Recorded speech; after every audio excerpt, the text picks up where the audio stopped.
Flawless victory.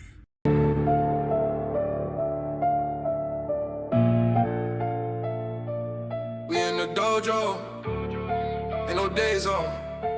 The way isn't training, you don't bleed in practice, you die in the field. Look, swinging the wood till my knuckles are bleeding. I don't need rest, it's the combat I'm needing. 10,000 hours, I'm locked in the zone. Carving my spirit right down to the bone. Stepping my radius, watch how I sever. I'm swinging this blade like I do this forever. Practice make lethal, the rest make me cold. I'm gripping the steel till my body gets old. You talking that talk, but you skipping the gym. I look at the weekend, I pity for him. Every single morning, I wake up and strike. You never seen discipline looking like. I empty my lungs and I swing out the chest. I treat every shadow like it is a test. The way is the practice is war. I leave all my enemies down on the floor. Rep at the right, yeah, we put in that pain and don't talk about love, but the way isn't training. Blood on the wood and the sweat on the mat. I'm drilling the bases, I'm leaving it flat. Rep at the right, yeah, we put in that pain and don't talk about love, but the way isn't training. Slide in the footwork, I pivot and pop. I'm built for the trenches, I never will stop. Look at the calluses cover my hands. I'm executing these tactical plans. You sleeping in late, I was up in the dark. Leaving the den and the wood in the park. Slow down the tempo, I'm taking my time. Perfect the angle, I perfect the crown. 1,000 more cuts just to build up the muscle. You don't understand the extent of the hustle. Drilling the parry, I'm drilling the block. I'm beating the sun and I'm beating the clock. There ain't no secret, there ain't no hack. You step on the battlefield, you don't come back unless you put hours and hours of sweat. I am a consequence, I am a threat. Continue with practice, I never retreat. I'm dropping the opposition at my feet.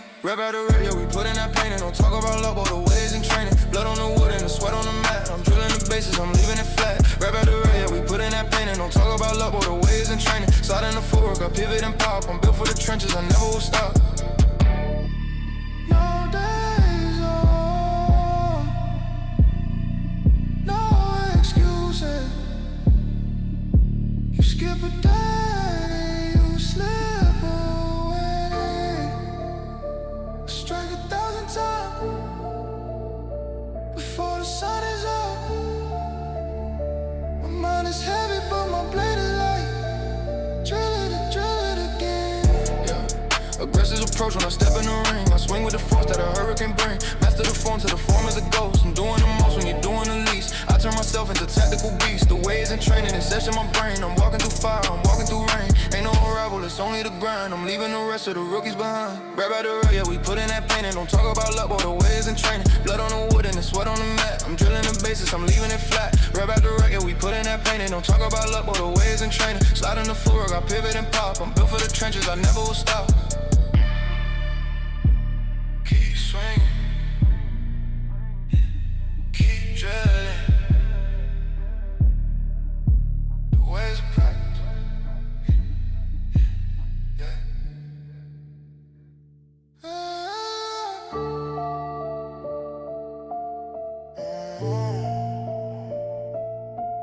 Yeah. The ways of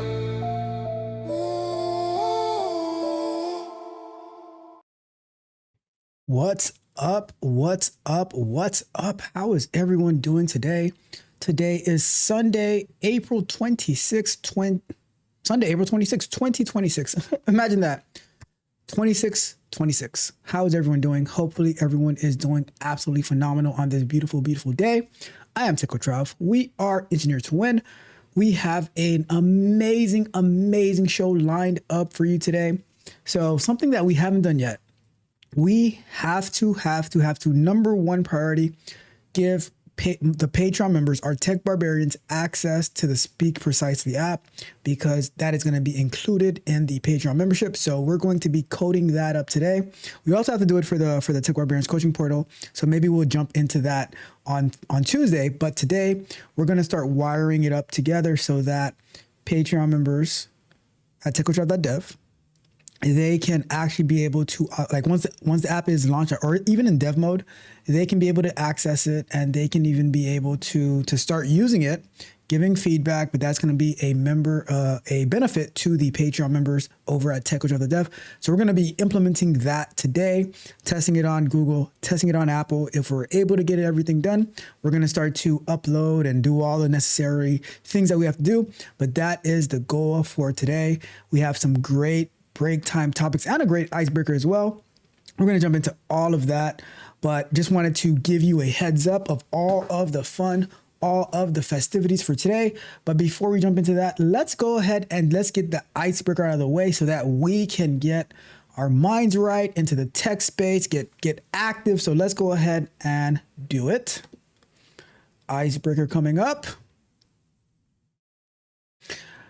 Ping pong, one of my favorite sports, because it is a sport. Ping pong.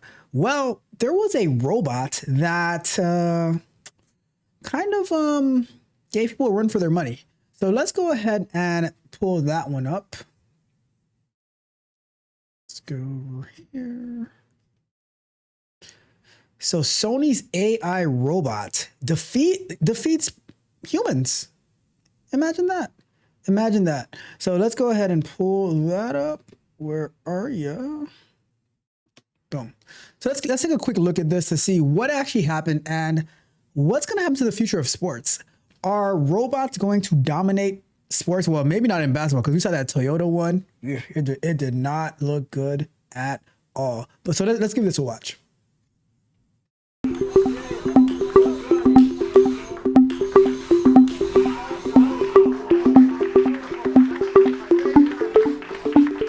Go back a little bit. Sony's table tennis robot Ace scores a point against a top-level human player.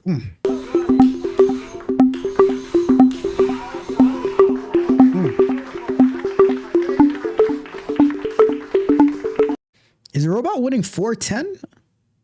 Oof.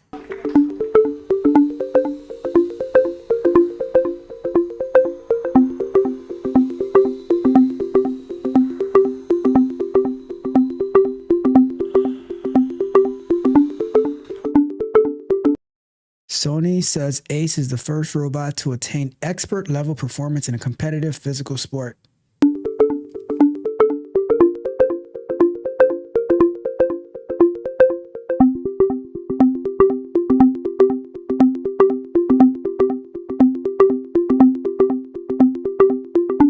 Oof. That's a rough one. That is a rough one. Well, what do you think? What do you think about these robots playing sports now? They're trying to are they trying to take over everything?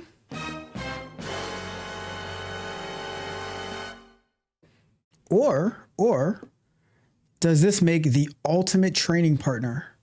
Imagine if you can have this in a robot with AI that can be a legitimate training partner, because a lot of times you need an actual person to get like real experience, real training. But imagine if these robots are smart enough, probably going to be expensive enough too, but that you can actually have like a real training session where you're going back and forth with a robot. Because now when you get into like the competitive state and you're competing in the Olympics or whatever, your local ping pong club, who knows, you can actually crush it. So is this a bad thing or is this a good thing? If humans are going to be going against robots, it's a bad thing, unless it's basketball, like a Toyota basketball robot. But if you're going to be using this as an opportunity to train better, have actual competition for the training for the upcoming competition, I think it's going to be an amazing idea. But I will say though, as it comes to basketball, if you could have a robot to get the rebound for you and to give you a good pass, so you can like shoot off the pass, shoot off the dribble and stuff like that. If it can be a defender for you, if you can make the robot be what you need, then that is useful. That is useful. So maybe there is a spot in sports for robots. You know, maybe you're not using the water boy to be your rebounder, or, you know, your target if you're playing football as a quarterback to be your target. Maybe we might be onto something at this point, right? Anyways, that is our icebreaker for today. Drop me a comment. Let me know, what do you think? What do you think about the top level ping pong player being defeated? Yes, defeated by a robot. All right, so now let's jump into the show. So let's take care of a little bit of housekeeping first and foremost. Thank you guys. Like I said, thank you guys so much for tuning in. Thank you to everybody who subscribes to the channel, allowing me to add value into your life. I hope My dream is that I am getting you closer and closer to this tech space, whether it's cybersecurity, whether it's QA, whether it's software development, whether it's AI, whatever it is, that is my goal. So thank you guys so much for allowing me to add value into your life. Shout out to my tech barbarians over at techcoach.dev. We are working so hard day in and day out. We have a Scrum night coming up tonight, and we have a Vibe Code and Chill next Saturday. We are putting in the work. I cannot wait. And the best part about next Saturday, Junior is going to be out of lovable prison. So he is going to be able to he'll be on day 2 of his credits, adding more features, talking to us about all that he's doing. That is my favorite part about Vibe Code and Chill, to see what Junior's working on. So that's going to be this coming Saturday, Vibe Code and Chill. Tonight we have Scrum Night at 6 p.m. Eastern time. So a little bit after this show, we're going to do amazing, amazing things. And like I said, we're going to be adding Patreon authentication. So my Patreon users can log in to the Speak Precisely app so that they can speak better, stop saying like, all those filler words, all of that good stuff. All right. And shout out to my tech mercenaries, the YouTube channel members who allow this channel to go across the entire world, adding value day in and day out. So to every last one of you, I appreciate you. I appreciate you. We are the very, very best. There is none other. We the best. And let's go out there and get it. Get it. Quick announcements. Tomorrow, 8 a.m., I am going to be dropping a candid conversation. We're going to be talking about how to, like, a secret strategy that I have so that you can land the job that you have been dreaming about. Is it easy? No. It takes work, but it is a strategy that nobody does. And I'm going to let you know what you can do and how to do it so that you can win. So you can go out there and execute, you can dominate, you can win. All right. That's going to be tomorrow, 8 a.m. And I have some additional videos dropping this week, Monday night, Wednesday night, Friday night. Did some additional reactions for you guys. So check that out. It's going to be new as well. Going to be back live on Tuesday night. We're going to be working on the Tech Barbarians coaching portal. We're going to be adding Patreon authentication to that as well. So hopefully we can learn from what we do today to add it on Tuesday night and go from there. Wednesday, we're going to be talking about, we're going to be asking ChatGPT, what are the new features of the GPT 5.5? How does it benefit us? Going to be talking about their Image 2 model as well, which we explored last week. Pretty good results. And then Thursday night, back live again. Friday, the Bug Bite. Saturday, Vibe Code and Show. That is what we have coming up for the week. I will keep you informed as we get closer each day. So that is our plan, right? So see you over there on the channel at techcoach.dev. All of those good places. We're going to run it up this week. All right, I'm going to check the chat real quick before we get into our first break topic of tonight. We're going to be, like I said, we're going to be talking about, what is our first break of tonight? AI and movies. That's what we're going to get into. All right. So let me check the chat and then we will get into it. So we got my guy Junior in the building. What's up? What's up? What up, Junior? How is it going? Hopefully everything is going all right. I know everything is going well. Just being courteous. Hope everything is going well. It is. You don't even have to say anything. I got you, Junior. We got Spaces in the building. What up, Spaces? And I will say this about Spaces. Spaces has the most creative name on YouTube, like with the S and then underscore PA_CES Spaces. Like, you get it? So shout out to my guy Spaces. Showing some respect before I go live. Shout out to my guy Spaces. Check out his channel as well. Let me see.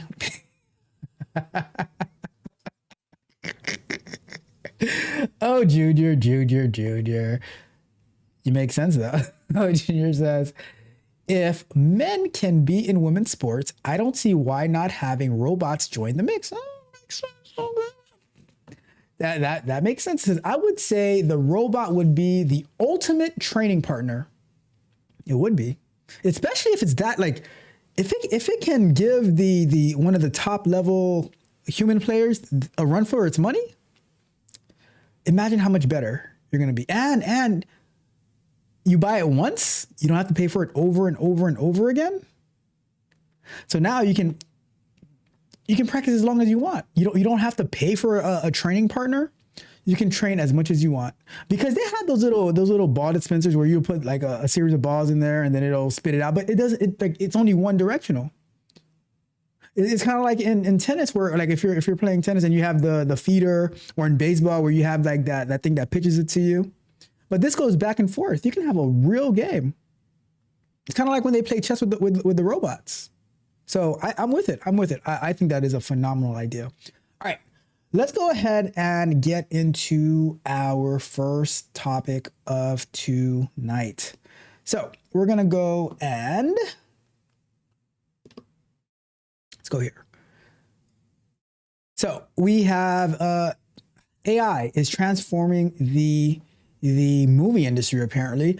And my question is, how is Hollywood going to react to this? Because every time you put a new technology, every time you put AI into a new field, the backlash is it's massive. So let's see what this is about. Let's see what Hollywood is going to say. They're probably going to hate it just like the music industry hates it, but who knows? Who really knows at the end of the day? Let's get into it. So if you were to play a character other than a reporter, what would you want to play? Well, obviously you have to be an elf or a fairy in this At place. one point in your life, right? Yeah, this is very elf or fairy-esque. Give me some wings. It took less than an hour to capture footage of me on an LA soundstage I like this lens a lot. We'll do one more of those and then we'll transfer this footage and we'll start generating. and transform me using AI into a fairy walking through a fantasy world. We can dream in real time.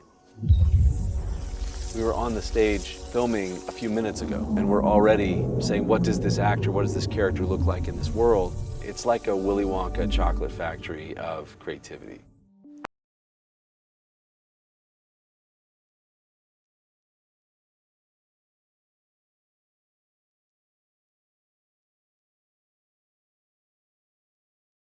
I'm Julia Borston, reporting from the south of Spain. But I'm not actually here. This background was brought here to Los Angeles and created using AI. It's all part of a brand new virtual production space from Innovative Dreams, a new production company backed by Amazon Web Services and an AI company called Luma. Innovative Dreams is calling this real-time hybrid filmmaking, combining performance capture, virtual production, and generative AI at every stage of the filmmaking process. Founded by filmmaker John Irwin, Innovative Dreams brought us inside its virtual soundstage in Manhattan Beach, California, to showcase how the technology works.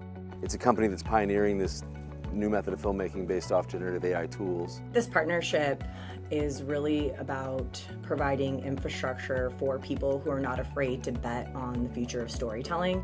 But the rise of AI is bringing even more concern to an industry already struggling, especially in Hollywood's hometown.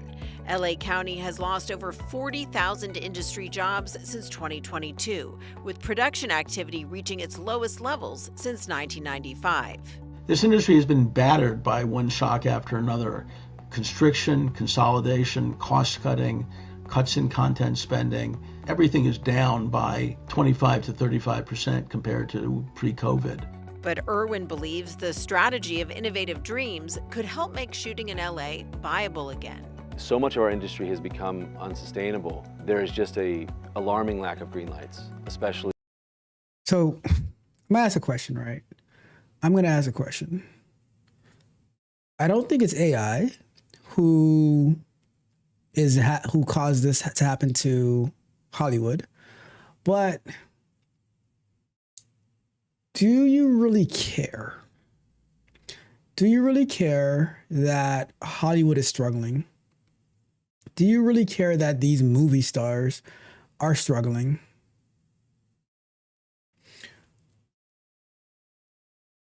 I think with the likes of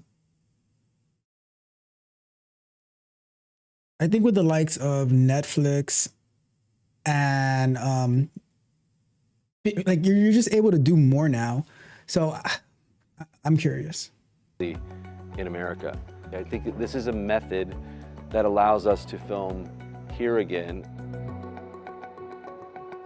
All right, hold on. Give me a second. I will have to be right back.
All right, I'm back.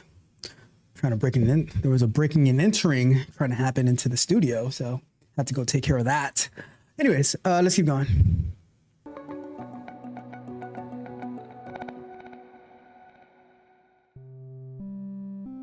And action.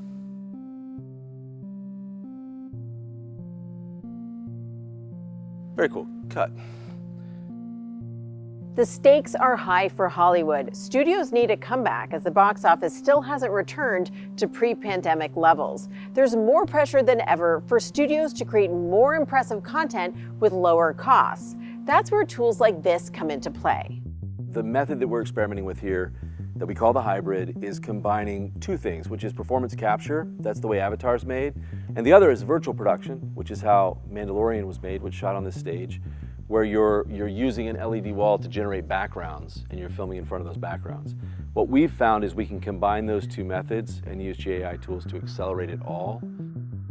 We can start imagining what you would look like This is awesome. in these environments in this movie. In just a matter, I'm gardening. you're gardening. I think it suits me. Look, I guess you're I knitting. think weaving and gardening. You're teaching children.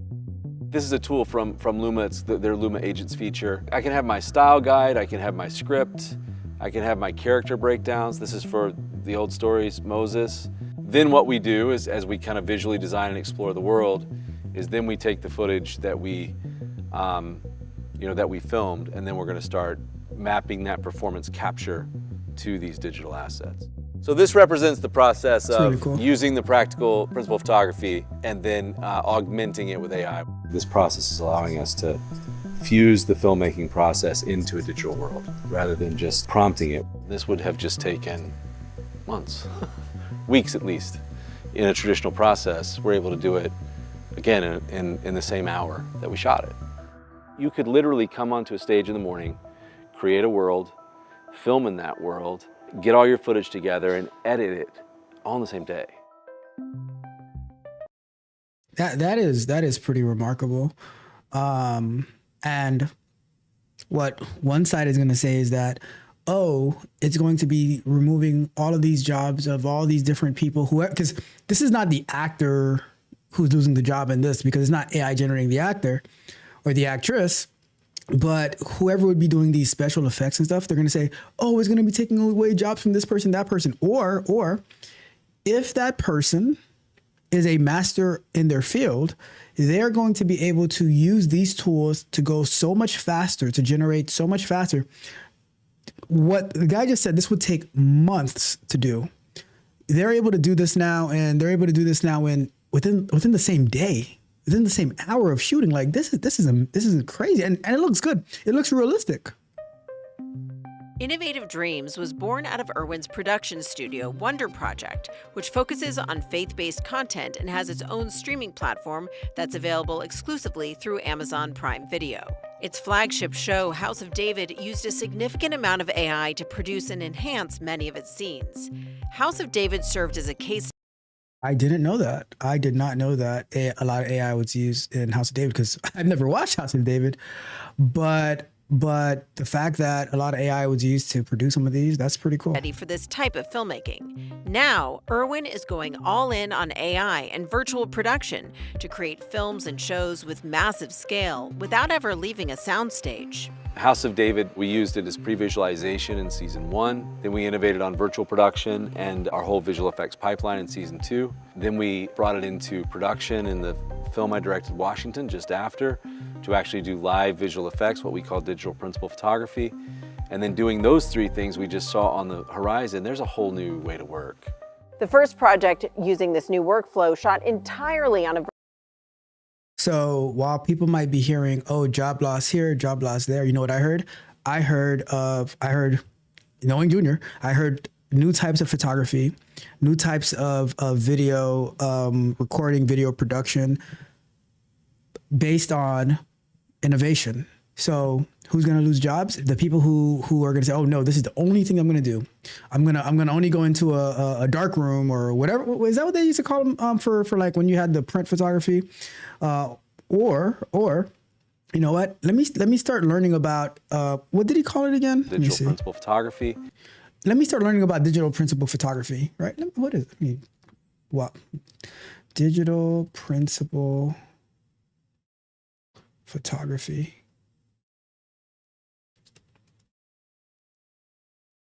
Digital principal photography.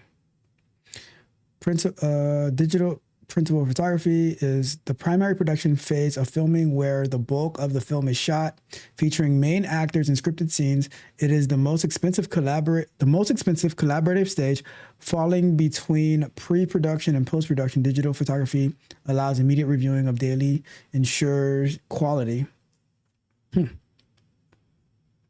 And then doing those three things we just saw on the horizon, there's a whole new way to work.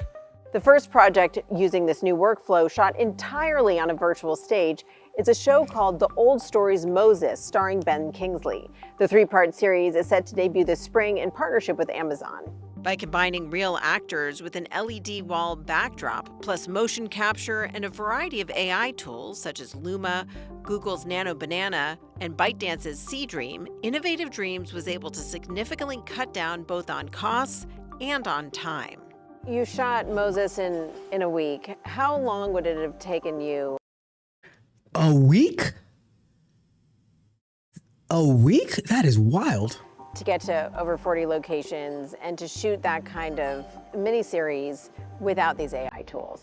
Many of these locations would have taken a week to just get to. We would have had to shoot for 5 or 6 weeks. It's very reasonable to say that you can create 3 to 4 times as fast at 30% of the cost. You can get costs down to a level that studios are willing to greenlight the idea. Irwin's new company aims to not only create more content for Wonder Project, but also help other creators use this new type of hybrid filmmaking. What was it that inspired you to take everything you had learned and launch a company focused on helping other studios and other producers leverage AI? It was a huge game changer in House of David. We came back from that experience thinking that other people must have been doing the same thing. And then we quickly realized that people weren't. AI video generation requires massive amounts of computing capacity, which is why Innovative Dreams brought on Amazon Web Services as one of its investors and partners. AWS provides cloud and AI infrastructure to power the virtual production tools used on set. The company says it aims to bring next-generation production techniques to the entertainment industry. We're seeing AWS's AI services being leveraged across the stack in the entertainment industry. Innovative Dreams is first of its kind. It's a venture that really allows for AWS to act as the cloud and AI backbone to help make the pursuits of John Irwin and the Wonder Project a reality. We're providing the tools that are going to allow for filmmakers to be able to work in ways that they simply couldn't have been able to before and produce content much faster, much cheaper, and collaborate in ways that would accelerate production cycles at scale. Innovative Dreams' other big investor and partner is AI company Luma. Valued at over $4 billion, Luma's new agent tool brings together multiple AI generation tools into a collaborative workspace. In allowing Luma to invest and getting directly in touch with a lot of these companies and having these collaborative conversations, we're able to actually shape the tools that we use in a pretty profound way.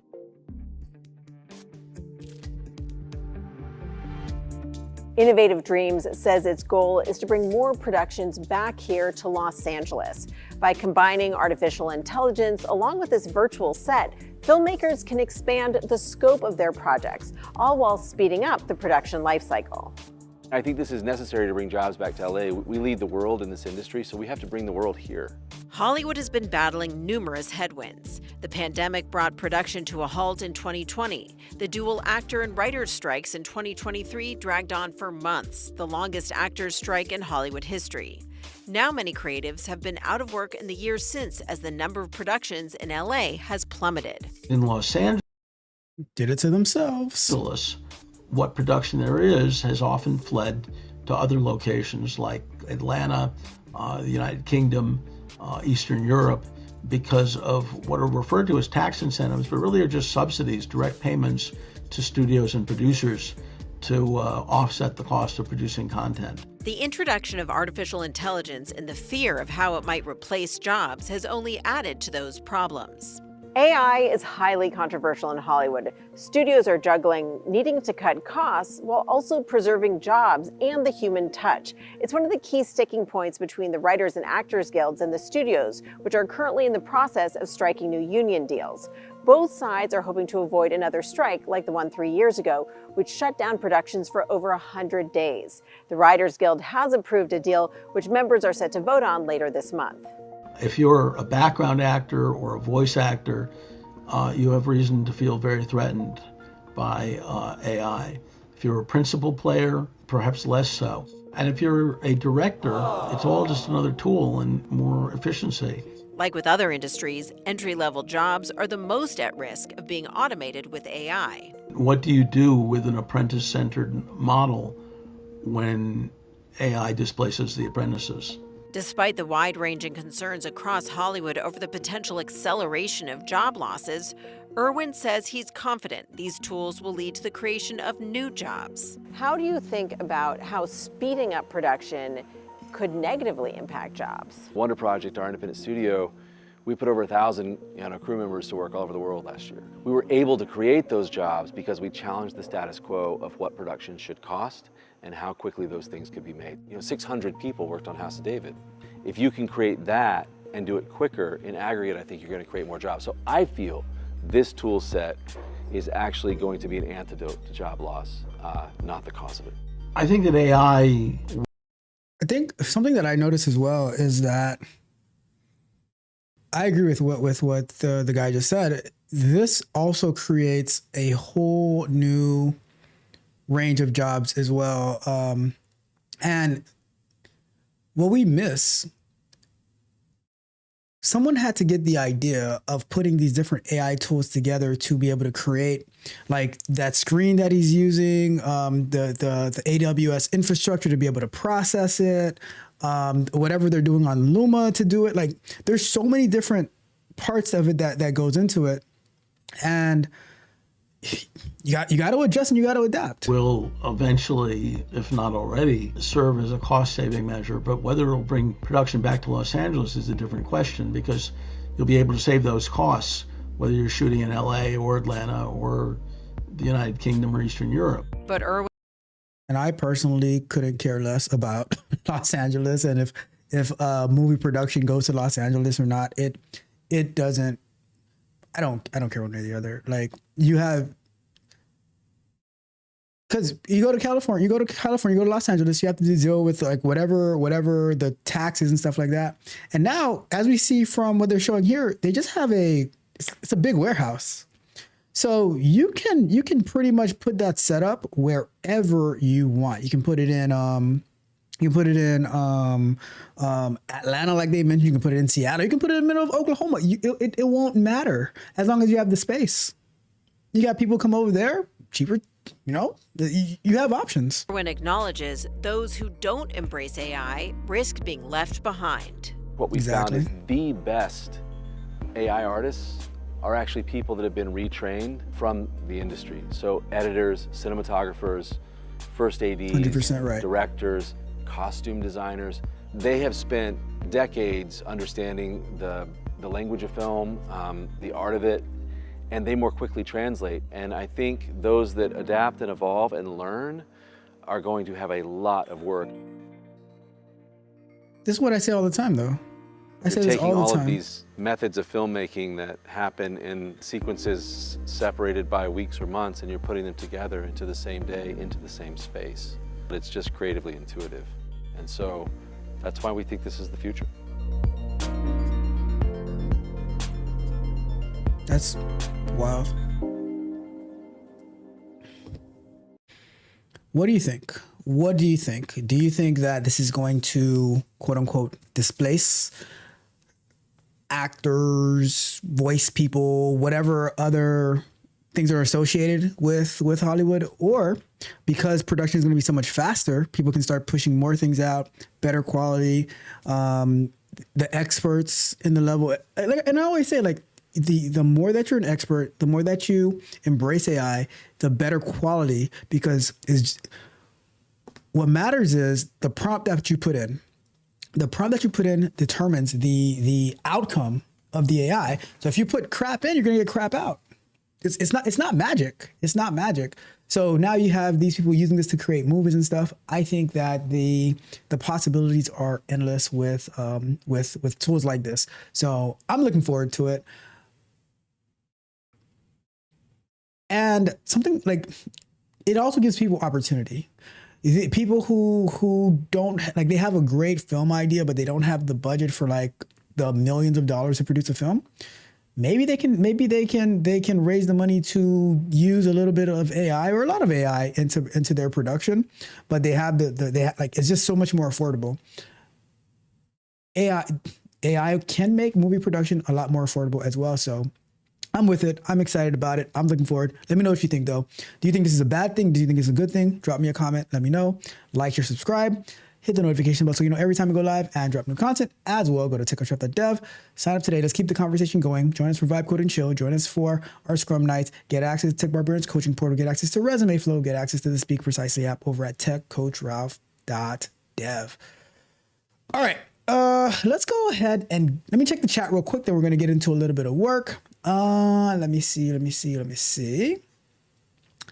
Junior had said that you can also rent the robot for the ping pong as well to other people. That is definitely true. Junior let me know that I was muted, which I did catch that, but I didn't say much at that time anyway. So thank you for letting me know. Junior says, I don't care. And that was in reference to the Hollywood actors. Like whether, like, you know, just Hollywood in general, not even the actors, the Hollywood, like whether they're going down or they're on the comeback.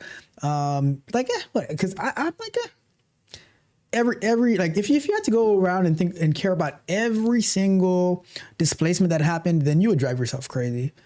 You gotta always look forward. You gotta adapt. Like, not the same jobs that were here 40 years ago are not the same jobs that are here today. The same way of working that was here 40 years ago is not the same job. It's not the same way that's here today. Especially with the disgusting behavior that they keep forcing down people's throat in the movies. You know, you says Spy Kids breaking in. Yep. So I tried to break in. I'm like, all right, I gotta go take care of that. You says AI has certainly come a long way. Look, trust me, I know, from my first AI music to what we have now, definitely different.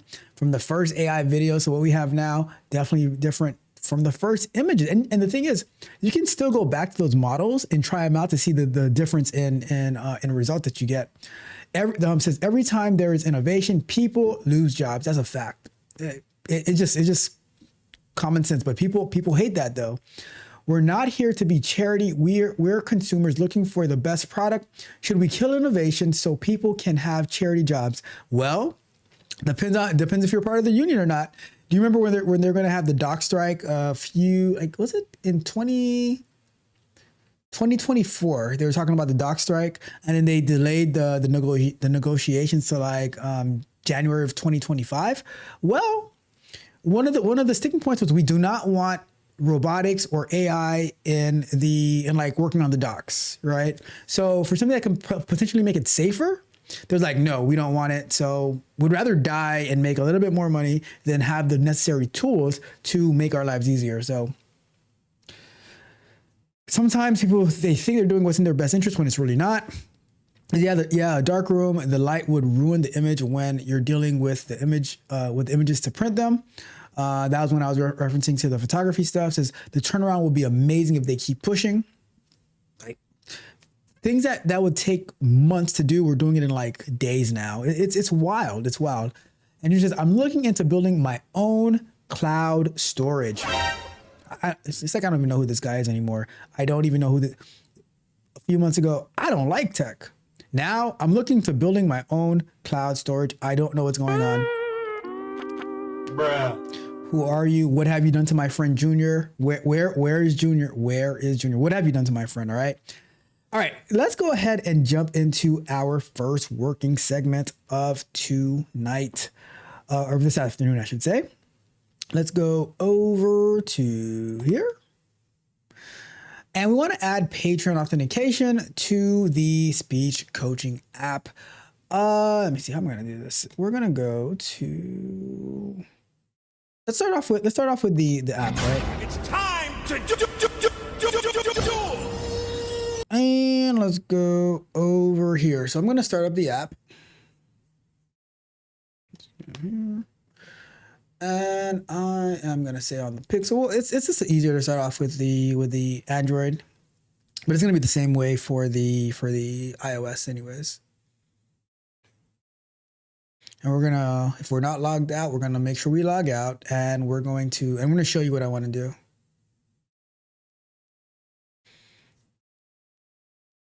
And then we're going to go into, what? Oh, I'm in the wrong app. All right, hold on. Let's do this. Wrong app. Well, we do have to do it to that app though, but wrong app for today. Let's go here. Let's say this window. And we're going to go to, we don't need Kilo for now. We're going to choose this. Get it started.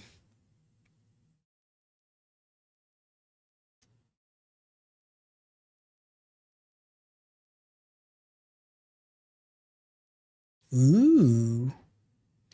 All right. So what we want is email, password, but right above it, we should say login with Patreon or email and password. All right. What I want to do, so we're going to go to Kilo, and I'm going to say, maybe not Kilo first. Let's go to Gemini. Am I able to get the, let me see.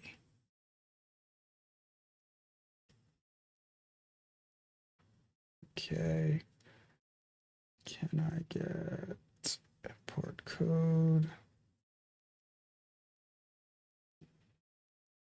All right, so I'm going to say one of the benefits of being a member of the Tech Coach Ralph Patreon is you get access to the different SaaS applications that we build for the Speak Precisely app. I want to add Patreon authentication to the login screen.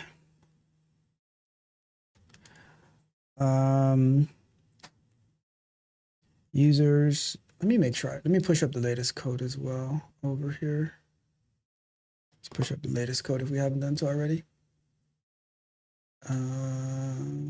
Get status. Okay. Get add. Get commit latest changes for Google and iOS with branding. Get push. All right, so we got that up there. Let's go back over here. Users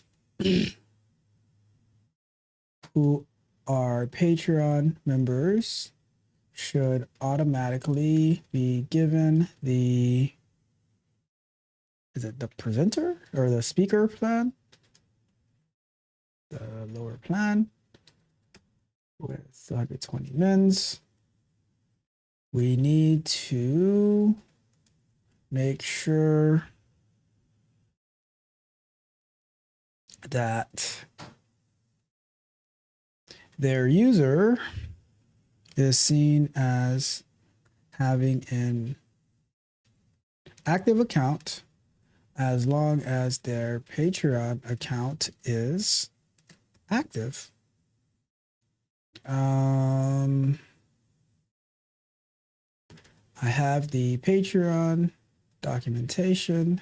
So Patreon documentation is, I guess we need to do the Java one.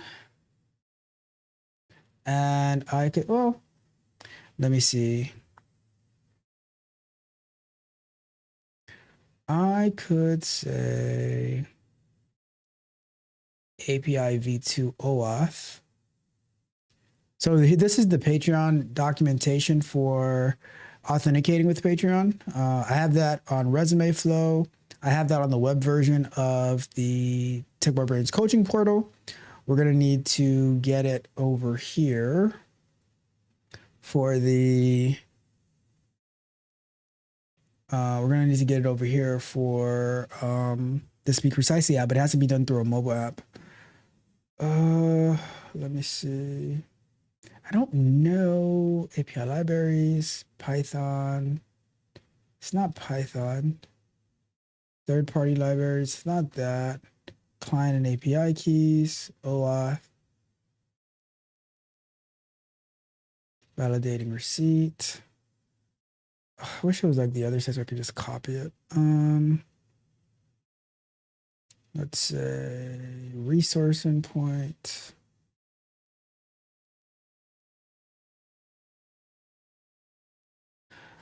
All right, so what I'm gonna do, I'm going to say, let's go back to over here. I have the Patreon documentation. We need a button on the login page to authenticate. Authenticate with Patreon. And then it should confirm the tier the user is on for the Tech Coach Ralph Patreon.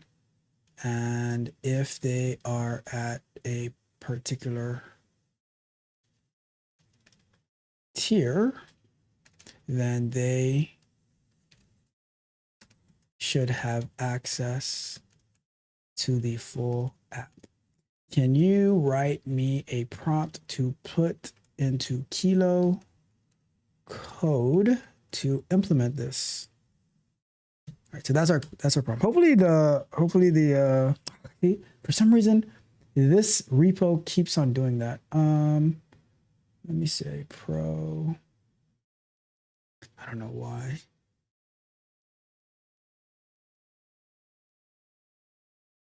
Let me copy this one again. I don't know why this particular repo always fails to be indexed. Speak or not indexed, but for some reason, Gemini can never read the code base of this repo.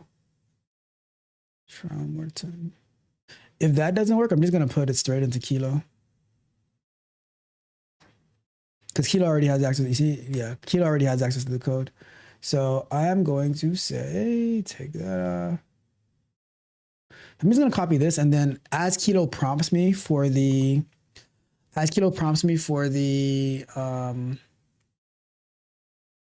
for whatever information it needs, because we're gonna have to create a key at some point. But as Kilo prompts me for whatever it needs, we're gonna just put that in there. So one of the benefits is lower prompts 120 minutes. We need a button on the login page to authenticate. I spelled authenticate wrong. Oh wait, what did I spell? Authenticate with Patreon. All right, let's send that off.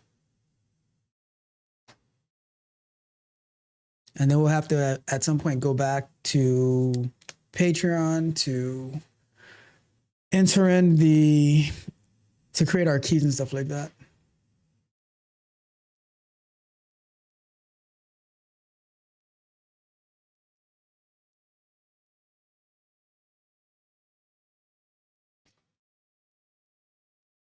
What? What are you talking about?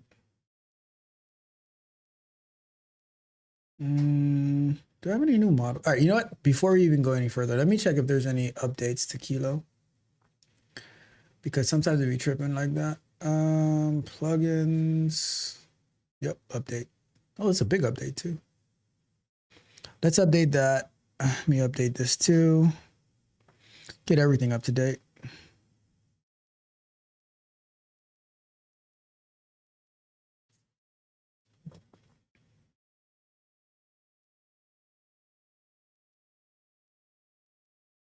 Let's get that up to date. Let's get that up to date. Let's get that up to date. All right, let's restart the IDE.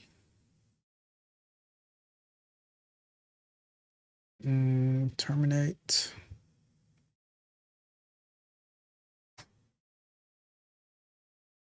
I don't know why Gemini does that for that one particular repo.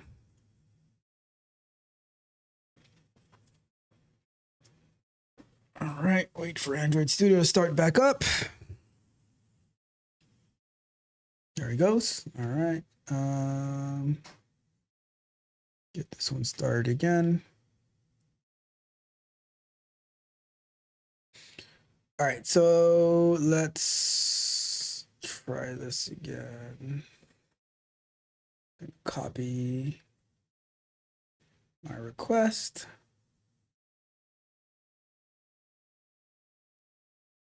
And I'm going to say start new task. Let's see if it goes through this time. Can you please share Patreon documentary you mentioned or any specific details about OAuth?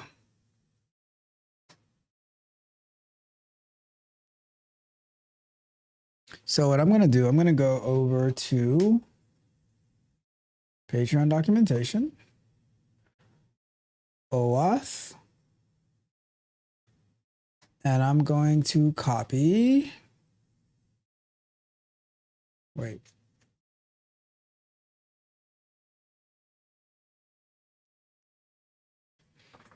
Getting access to Patreon user account via OAuth is much the same. Just make sure all requests to request all required scopes. The client creator's access token will automatically have all V2 scopes associated with it. We will not be deprecating API V1 in the next year at least.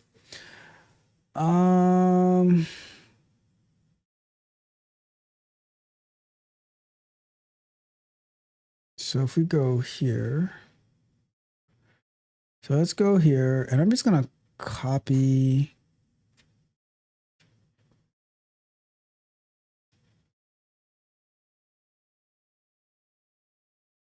I'm gonna copy this over here, and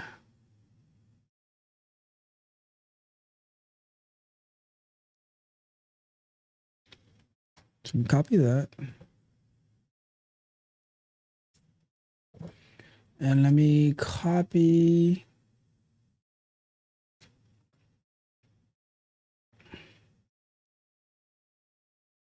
I have to copy all this stuff. Let me see if I can just have it. Let me see if you can get it over here.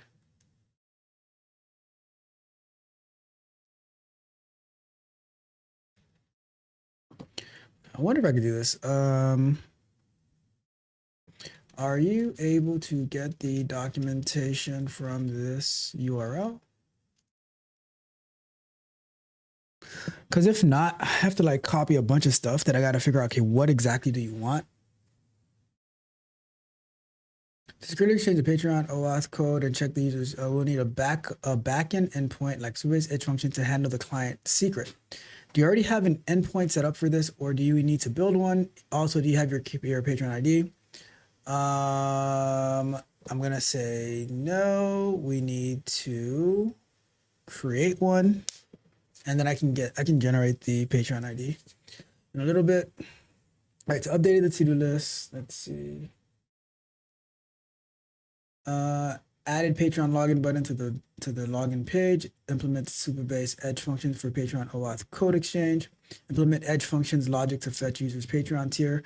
Implement edge function logic to assign speaker plan and Superbase base plan.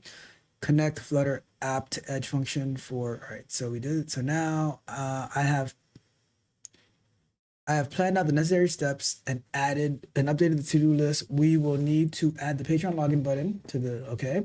Create that, okay. Okay, got that. Please provide the Patreon client ID and secret when you're ready to proceed so we can implement the edge function securely. All right, let me go ahead and create that.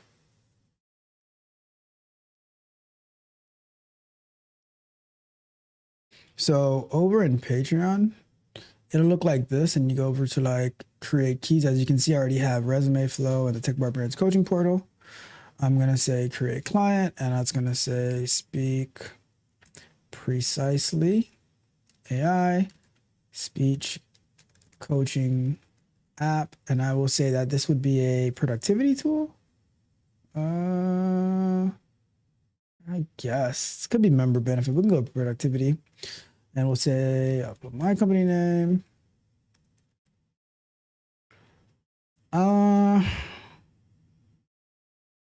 It's not really a domain, but well, we can say.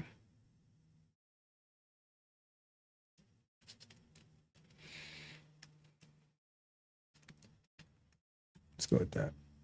What? Okay. Icon or square image URL. I'll put that later. Privacy policy. I know we have a privacy policy. We can put that later as well. Redirect URLs.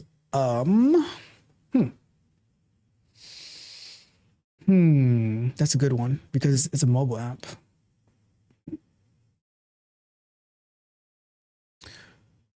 It's probably going to be that edge function, to be honest.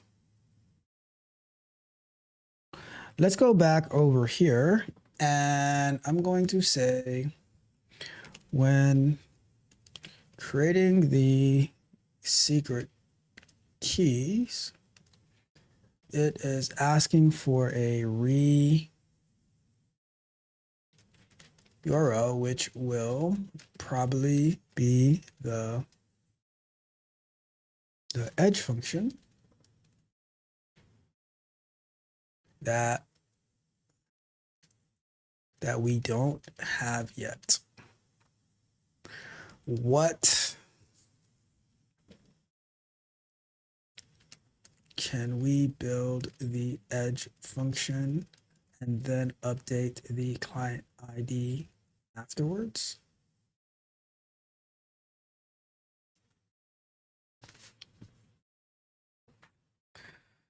Let's try that first and see if we're able to do that, and then we can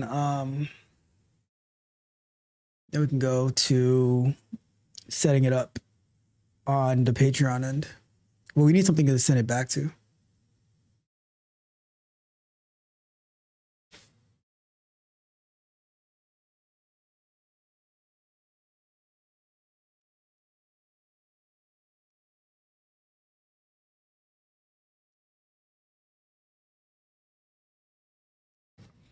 All right, so it's implementing the Superbase Edge function for Patreon OAuth code exchange. All right, so it says I've created the Edge function. The redirect URL should be the URL you should use when creating the Patreon secret keys is your Superbase project's Edge function. For this specific function, it will look like this. All right, so we need to capture that. Once you create the client ID and client secret in Patreon, you'll need to set them as secrets in your Superbase project.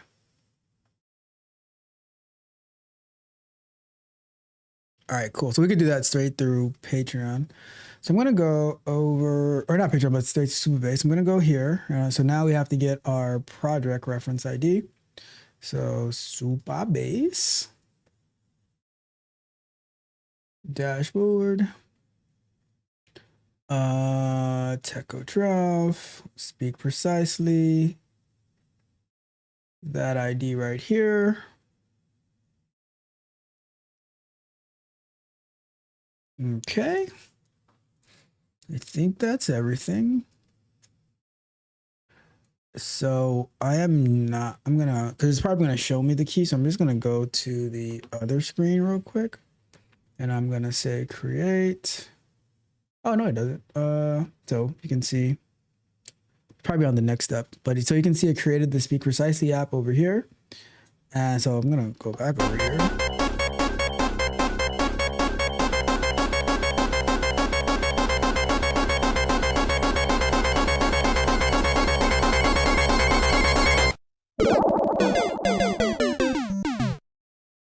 All right, so what I'm going to do before we go to break is I am going to set the information in Supabase. So I'm going to go to edge functions secrets, and we're going to say, all right, we're going to go to client secret. So Patreon client ID. And we're going to go to, oh wait, let's go back to over here. So I'm in Supabase. So this is how you do it in Supabase. Put the value, add another. Then we need our client secret. Put the value, add another.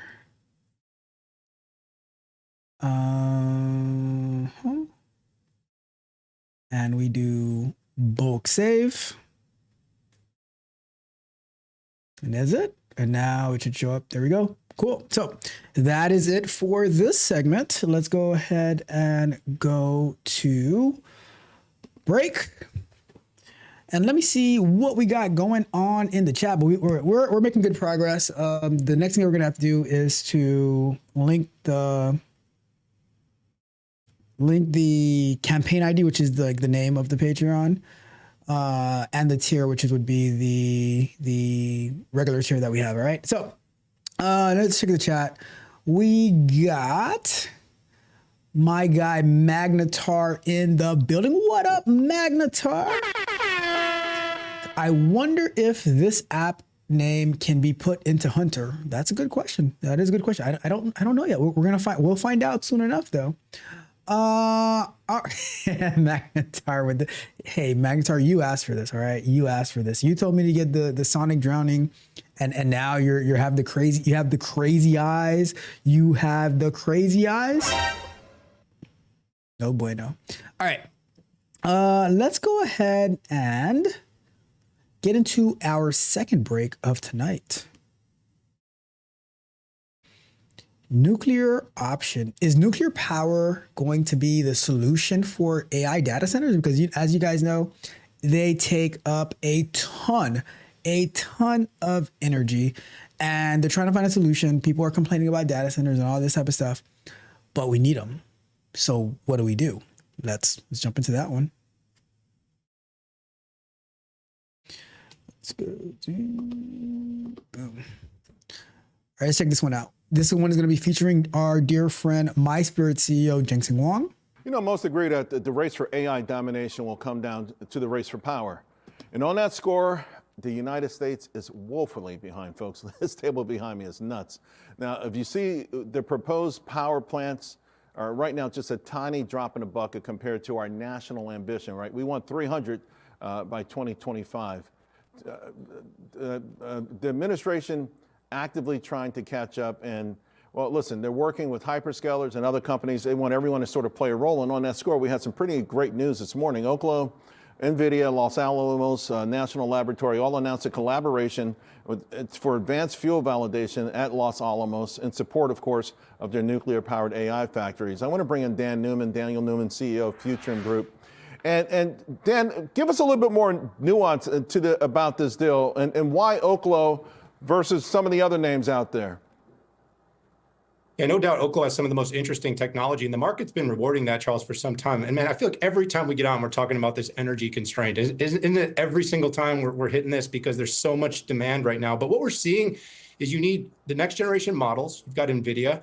You need that national laboratory expertise in Los Alamos. And you've got Oklo, who's building, some of the most interesting and exciting nuclear technologies. And as you started off this segment, AI has an energy problem. And we believe here at Futurum that nuclear is the most probable answer to solving that problem here in the United States. Yeah, I think I read one of your reports that solar and wind just aren't up for it, right? We need 134 gigawatts. We've got 76 now, and it's got to be nuclear. Yeah, and listen, every estimate from analysts has been wrong. I mean, you saw that recently. There was a $1.6 trillion estimate for semiconductors by the end of this decade that just came out. And our estimates are actually showing that that semiconductor number could be higher. This is all being driven by AI demand. And look, in just the last month, Charles, we saw this CPU renaissance come back, where just yesterday, Satya Nadella said every single agent's going to need its own computer. So you start to see some of this snowballing here and realize that our ability to see the exponential impact on compute that's coming our way has been short-sighted. So most of our energy plays have not been bullish enough. So you got to be excited when you see companies like NVIDIA, Oklo, and partnering with a national lab like Los Alamos to actually start to solve the problem here, because we are going to come up short if we don't accelerate this effort. It's amazing that now CPUs are a bottleneck. And I don't want to diverge too much, but it's crazy. So listen, I've got subscribers in Oklo, right? It's a volatile stock. It was a lot higher. It pulled back. For the value proposition, what is it for people who aren't not in the name? Look, I mean, I think that the thing is about this name is it is a thematic investment. Right. The thesis of this is not a quarter to quarter. It's a little bit like space. It's a little bit like quantum. When you're looking at these nuclear companies, we're still determining the right the right fusion versus fission. There's many different companies in this space, but Oklo has those multi-billion dollars, those really large deals that it's already secured. And if it can execute on its technology, this is going to be one of those exponential return opportunities. And that's why myself and Shai on my team have both been talking about this. But you do have to have that longer horizon. This thing could face volatility. I mean, none of the revenue has actually come across the finish line yet, and none of these reactors have actually been delivered. Let's switch gears. I've been talking about the death of software. In the last segment I asked was last night's earnings report for ServiceNow the coup de grace. Is it all she wrote? Is it over? It's not over, Charles. It's over for some companies. And I think we've had this debate. We're going to probably continue to have this debate. Companies like ServiceNow, companies like Salesforce, these companies are actually evolving and accelerating their business with AI. ServiceNow has a rule of 57, I think Bill McDermott said yesterday. And I had a chance to talk to him. And look, he understands the gravity of the situation. And the company has to continue to prove itself. There is a real re-rating going on.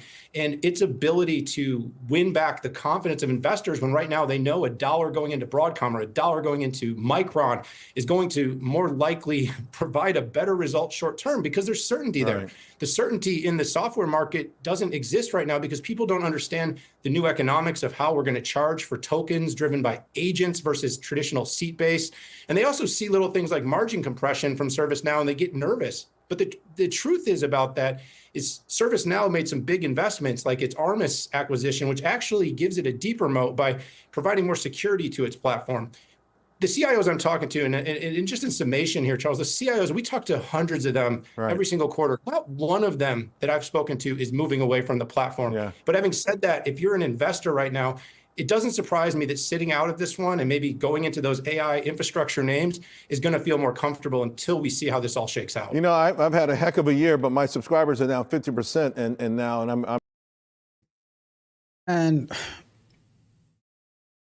like this is a common thing where you'll have everyone running to one industry because that's what's in right now. It's like the cool kid. But if you know that these services are going to stay consistent and they're getting price drops, that might be an opportunity to start looking into like, oh, can I get this share at a cheaper price? Because do we think that tools like Salesforce and ServiceNow are going to go away? Or are they going to continue to adjust and continue to grow, continue to adapt, implement some AI tooling, become more efficient, and maybe even become more cost effective for the users, so that in that transition, while everyone is going after the hot data centers, you have the consistent Salesforce softwares, lead generation, ServiceNows that are going to be enhancing and growing, being the slow money to grow over time. And they're not like going to be just, all of a sudden overnight, they're going to explode. So that's one of the things that I'm thinking about when you see everyone running in one direction. What are they running away from? And is what they're running away from like a bad option now, or it's just not the in kid. It's not in the in crowd right now. I don't know what to do here. because to your point, everything else looks phenomenal. And a lot of this is guessing. Hey, Dan, I've been giving everyone a shout out. You've got so many Grand Slams, Micron, Marvell, ARM, just in recent times on the show. Are you taking anything off the table? You know, I'm not designed that way, Charles. I'm all in on this infrastructure build out. We see nothing but, we see, friction, but mostly clear skies between here and the next 5 years. This AI build out is going to be massive.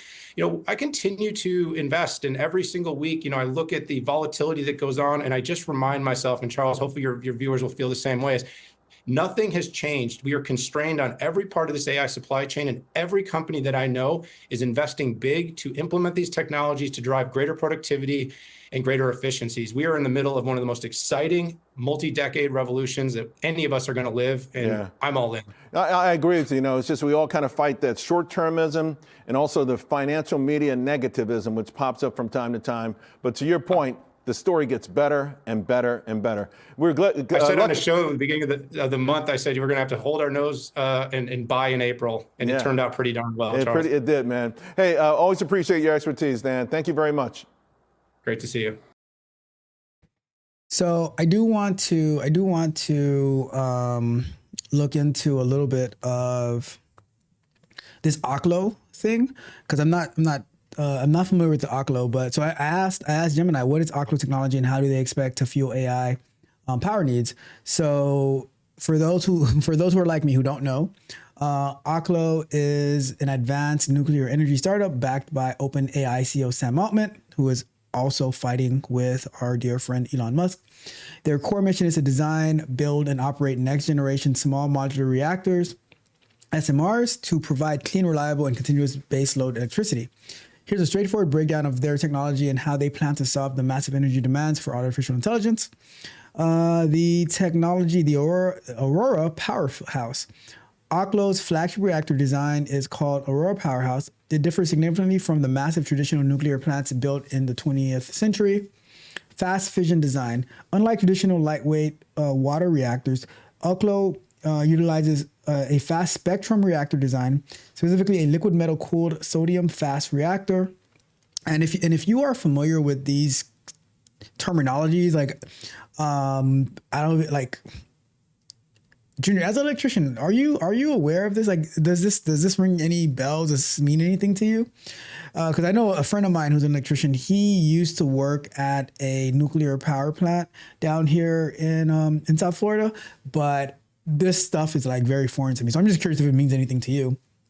So a fast spectrum reactor, specifically a liquid metal cooled sodium fast reactor, advanced fuel and recycling. The Aurora runs on HALEU, high assay, low enriched uranium. Uranium? Okay. There's a lot of talk about uranium these days, all right? Furthermore, Oklo is developing proprietary fuel recycling technology, meaning their reactors are designed to eventually run on repurposed nuclear waste as well as fresh fuel. Long-term operation, these reactors are highly efficient and are designed to run 24/7 for up to a decade before needing to be refueled. Let me see. Long-term operations, these reactors are highly efficient and designed to run 24/7, modular scalability. The reactors are relatively thin, designed to output anywhere from 15 to 50 megawatts, but they can be clustered together to scale up to massive multi-gigawatt campuses. How Oklo plans to fuel AI. Artificial intelligence requires staggering amounts of electricity. The current electrical grid simply wasn't built to handle the sudden massive power loads required by hyperscale AI data centers. Oklo's strategy to address this includes the powerhouse as a service model. Instead of selling reactors to utility companies, Oklo plans to build, own, and operate the reactors directly on or adjacent to data center sites. So that means the data centers would get their own reactors, basically. They will sell the electricity directly to tech companies via long-term power purchase agreements by bypassing traditional grid bottleneck and long transmission lines. So that they get their own power grid, basically. Hyperscalers partnership. Oklo has already secured agreements and letters of intent with major players like Equinix, Switch, Meta. For example, Oklo and Meta recently announced an agreement to develop a 1.2 gigawatt nuclear power campus in Ohio to directly power Meta's AI superclusters. The phased power bridge strategy. Because building a nuclear plant takes years, Oklo recently partnered with R Power to offer tech companies a bridge. They will install natural gas generators to get AI data centers online within 24 months. Then, as Oklo's nuclear reactors finish construction and come online, they will seamlessly transition to the data center, transition the data center to nuclear power, moving the gas generators to a backup role. Using AI to build for AI in a full circle move, Oklo has partnered with NVIDIA and Los Alamos National Laboratory. They are using NVIDIA's advanced AI computing infrastructure to run physics and chemistry simulations to test and validate their new nuclear fuels, accelerating their own research and development timelines. Look at that, AI helping AI. AI helping AI. However, there's a reality check. We love reality checks, all right? Reality check. While the technology is incredibly promising for the future of AI, it is important to stay grounded in the current reality. Oklo has not yet built a commercial Aurora powerhouse. So as of right now, it's a cool story, bro. Cool story, bro. The company still has to navigate complex multi-year regulatory approvals from the U.S. Nuclear Regulatory Commission. Look, if you plan on doing this, you better do it now, because who knows what's going to happen in 2028 or 2026 where you might be denied. All right, so you better get it passed through right now. While they are heavily involved in the Department of Energy pilot programs to accelerate the process, the first commercial reactors are not expected to actually generate power until somewhere in 2027 and 2030 at the latest. You have better get it done in 2027, because if you go past 2028, it might be a done deal. You might be sadly mistaken. Bruh. All right. But that is Oklo. That is how the AI industry plans to use nuclear power to fuel the data centers. Basically, data centers will get their own nuclear reactors and their own enriched uranium to get all that. All right. So that is everything. Let's wrap that up. Do me a favor though. Like, share, subscribe, hit the notification bell so you know every time we go live and drop new content. Let me know your thoughts. You with it? You not with it? Are you afraid of nuclear reactors? Let me know. Drop me a comment. Check out Tickle Trevor Dev. Join us for Vibe Code and Chill. Get access to Resume Flow, get access to the Tech Barbarians coaching portal, get access to the Speak Precisely app so that you can level up your game every single way. All right. Let me check the chat to see what is going on before we get into our next working segment. Let me see. Max says I'm adding to the theatrics. Well, let me add a little bit more to it. Junior says, I've never dabbled in the nuclear power section. Fair enough. And Magnetar says, our friend. How dare we speak Merry Christmas? What do you mean, our friend? How dare you? Sorry, not sorry. If there were any Fed workers watching, I hope you all kept, I hope you kept all of your, what did you do last week emails? Okay. And what I can say to that is Genesis 50. All right, let me know Genesis 50. Let me use my cool little Bible. Oh, not that one. Hold up. All right, hold on. Where's my? All right, let's go. Genesis 50:20. How do you guys know these verses so quickly? And I'm going to be using the King James version for my dear friend Junior. And let's go to push the full. All right. But as for you, ye thought evil against me, but God meant it unto good to bring to pass as it is this day. I was reading that. As it is this day to save much people alive.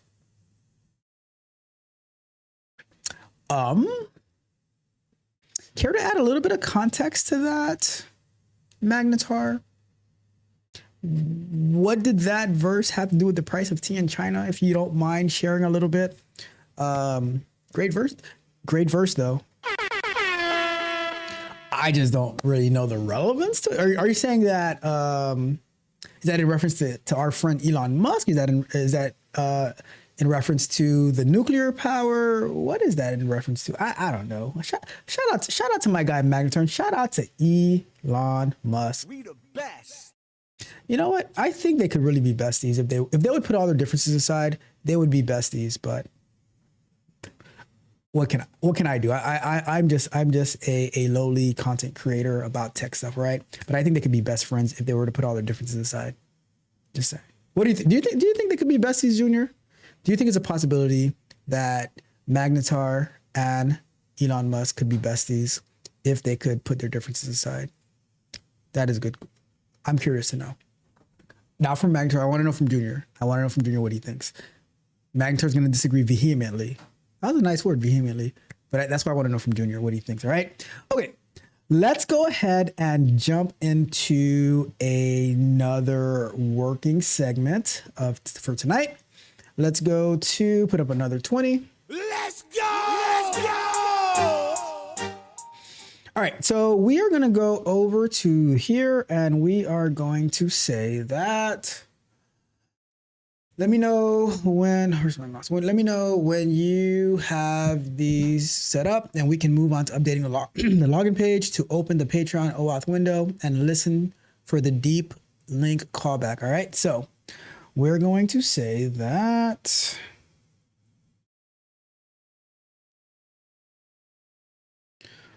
I have implemented these changes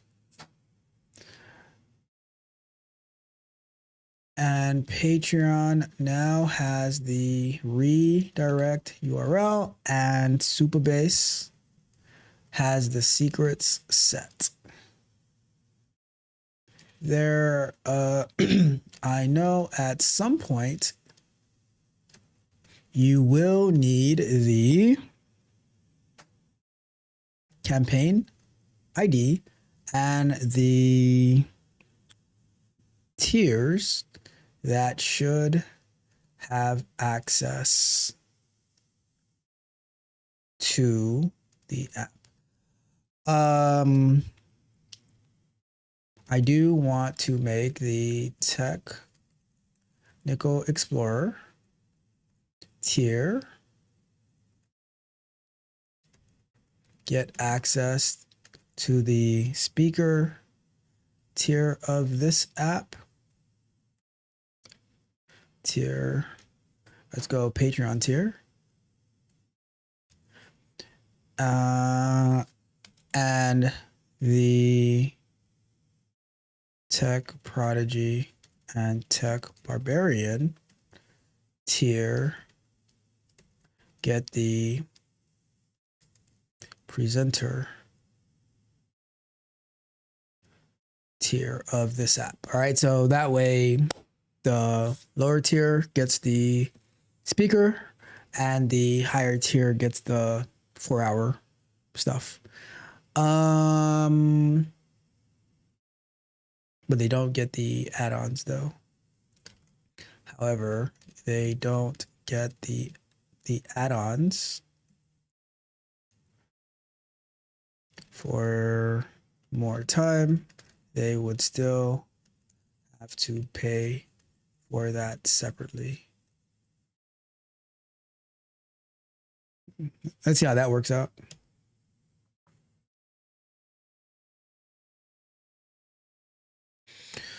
To accurately map the app plans, I will need the campaign ID as well as the tiers for, do you have these available? Oh, let me see if I can find them. Let me try to find them. So if I go to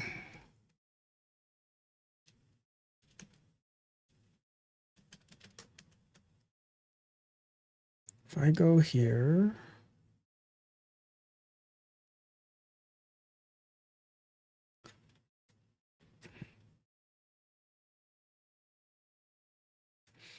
I'm gonna check if I can find them in. I'm gonna see if I can find them in here somehow.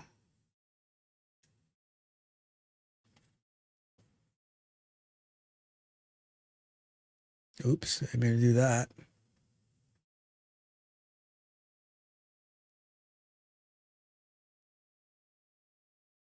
Oh, okay, fine.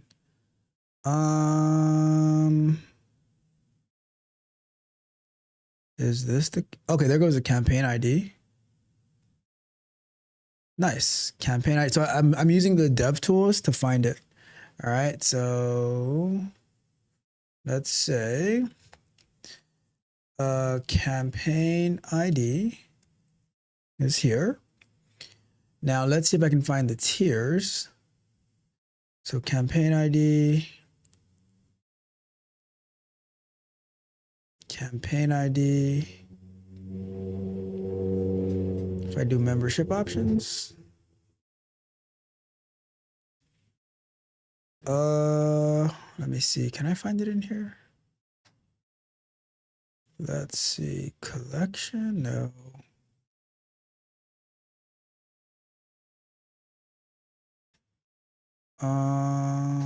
Nothing here yet. Oh, I think I see it. Let's go here. Oh, didn't want to do that. Let's go back. Maybe if I do membership options, the code is there, so I can pull it.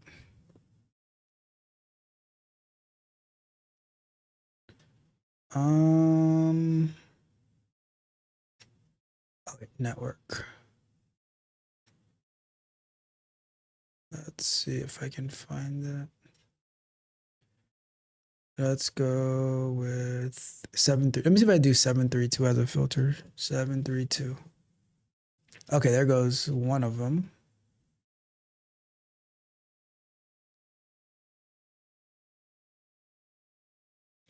How can I? Let me see if I can copy this. And if I go here, I'm going to say Technical Explorer. And that should be the Technical Explorer tier. And if I go, this one is sold out, so I can't really see it. What if I do here? Maybe this button has it on there.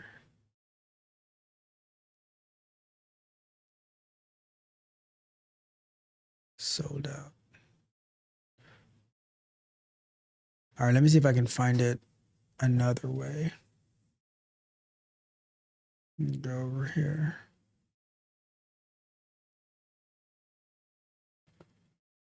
Let me see.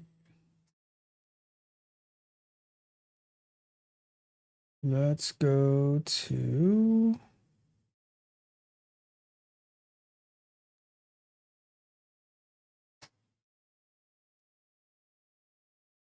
over here. Membership.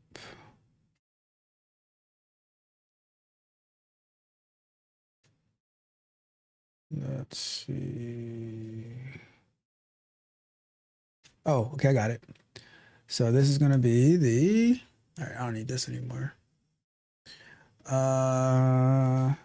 Tech Barbarians, like that. And I need to get the other one.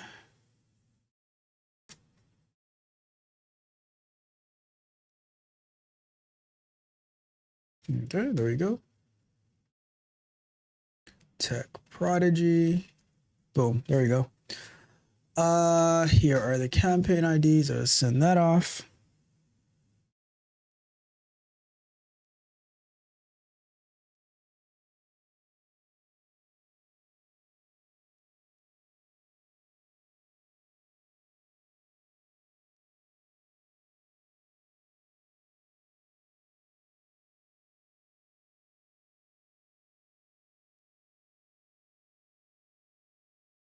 All right, so I have updated the edge function to those exact IDs. It now requests the memberships.currently entitled tier relationship from the Patreon API. It checks that the user has an active Patreon membership for your specific campaign ID of that. If they have a technical explorer tier of that, it sets their plan to speaker. If they have a tech prodigy or tech barbarians tier, it sets their plan to presenter. We are now ready to add the Patreon login button to the login.dart page and handle the deep link when Patreon redirects back to here. Would you like me to start updating? Yes. Yes, let's start updating the Flutter UI to connect the flow. There we go.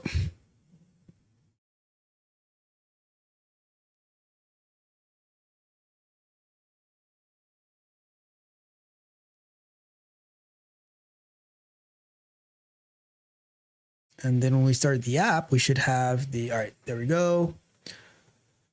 I've added the login with Patreon button on the Dart page. Inside the onPressed, I've laid out the OAuth pattern. You will need to replace the placeholders really with your actual Patreon. What?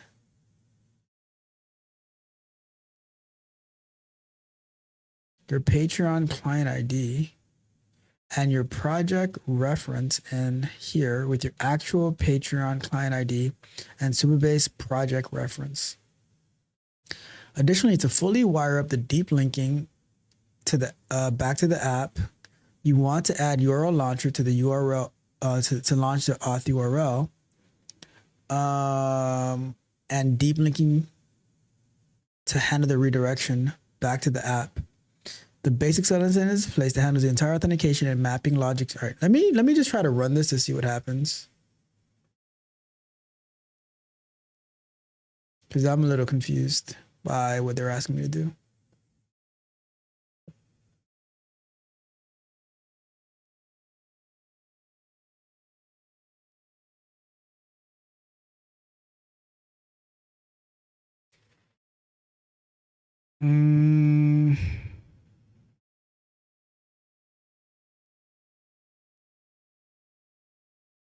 So I want to say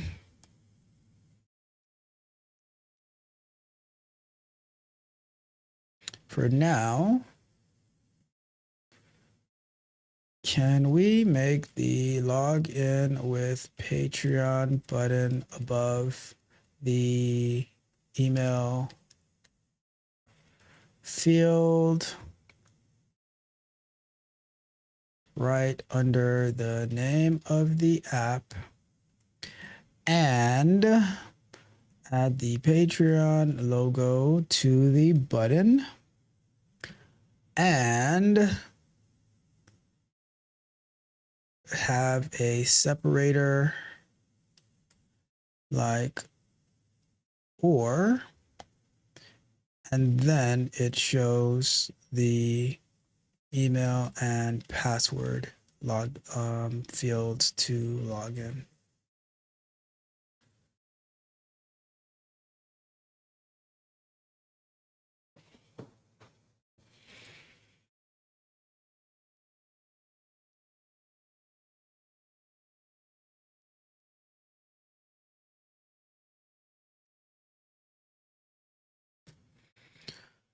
All right, so we're gonna redesign this a little bit so that it can be clearer, I would say. I have moved the login with Patreon button directly under the app name. Also changed it to use elevated buttons to include the icon. I've used a placeholder icon.star since Flutter doesn't have a Patreon logo. You can replace that with image asset if you have an official logo image. Below, all right, let's see what it did. I can grab a Patreon logo real quick. Yeah. Get Patreon logo. we can use this. Images.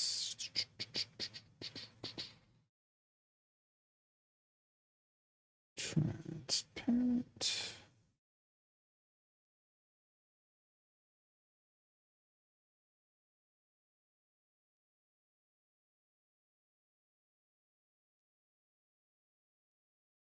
Let's go with this one. Copy image. We can use the attached image as the Patreon icon.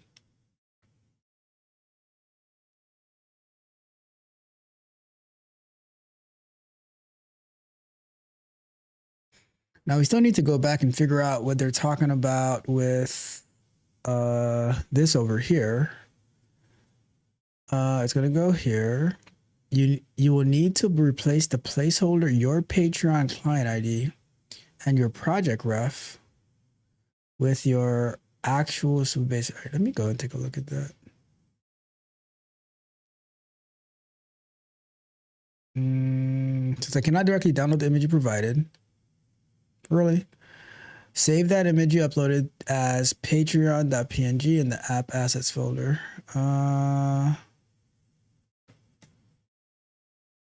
App assets, and we'll say this is going to be called patreon.png. Ensure assets is declared under the Flutter section, which I suppose it should be.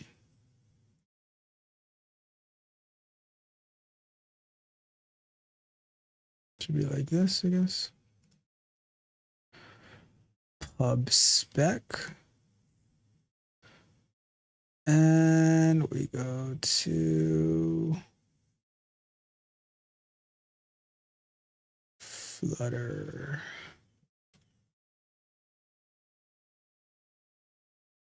The following, do we have assets here? Copy that.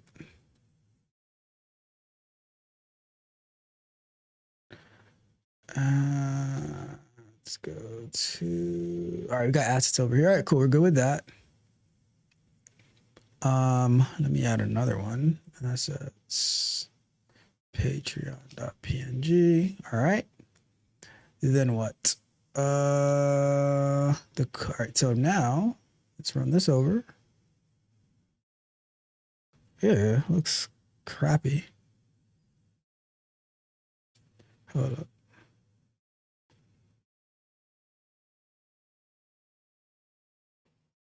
That does not look good at all. Is it?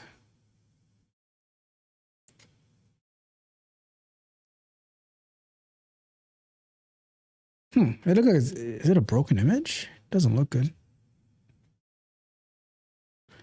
Assets, Patreon. Patreon.png. Icon transparent.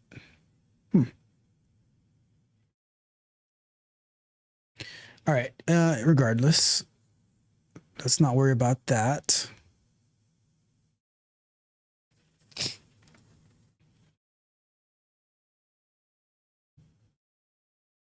Okay, whatever. We'll come back to that one. Your project reference. Okay. So we need to hard code the client ID. Let me see if there's a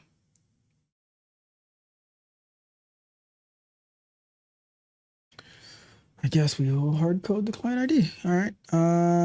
Let me get the client ID.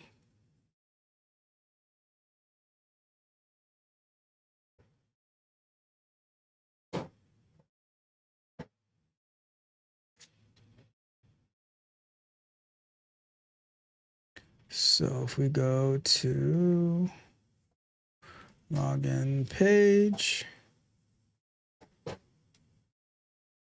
page, ooh, what was that?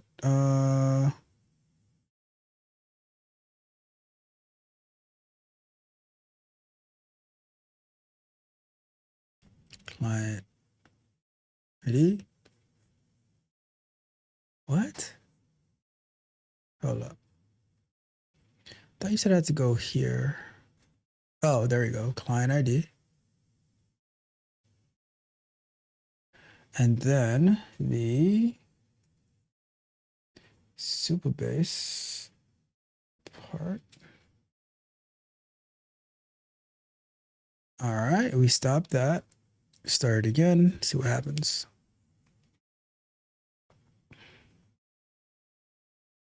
Says note, add URL launcher and handle the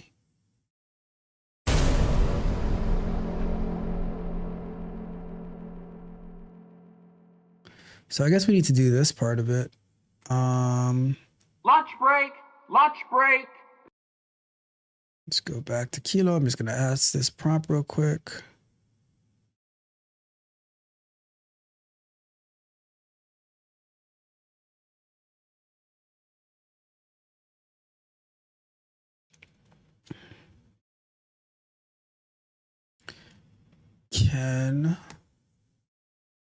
There's one more thing I wanted to say. Login page, icon, Patreon. So it's there. All right, we'll figure that part out later. But for now, I'm gonna say, can we set this up? All right, let's go to break. All right, let me see what we got going on.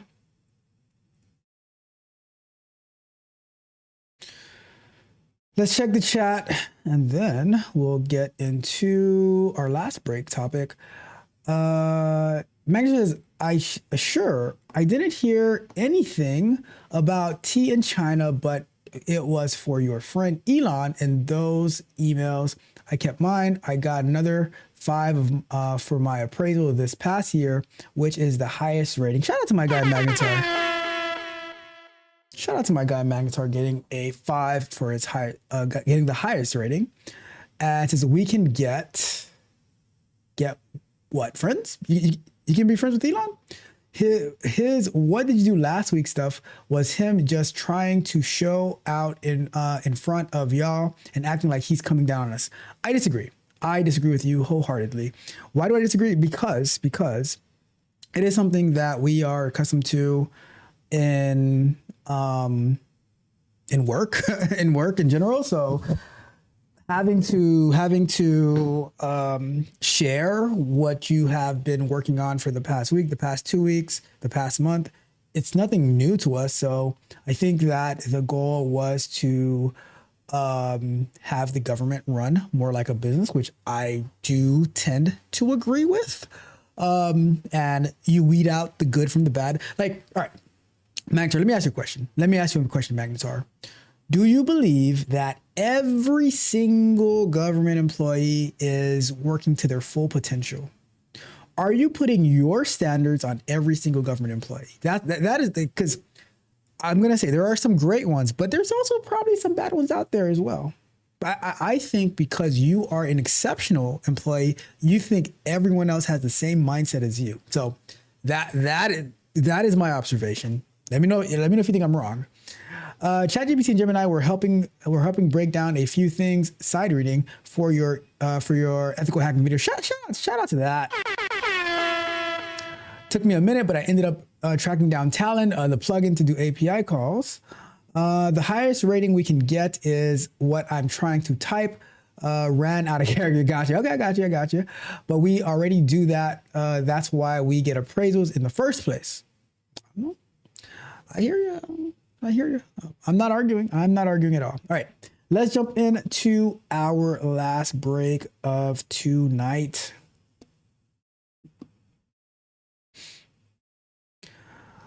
beware. Why are people falling?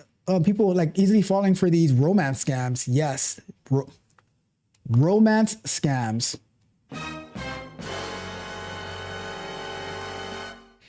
We saw the other day the 76-year-old man who gave up his $1.2 million to Jenny over got a message on WhatsApp, was like, "What up?" He's like, "What up, Jenny? I'm going." Meep, meep. All right, so let's jump into this and see what is going on.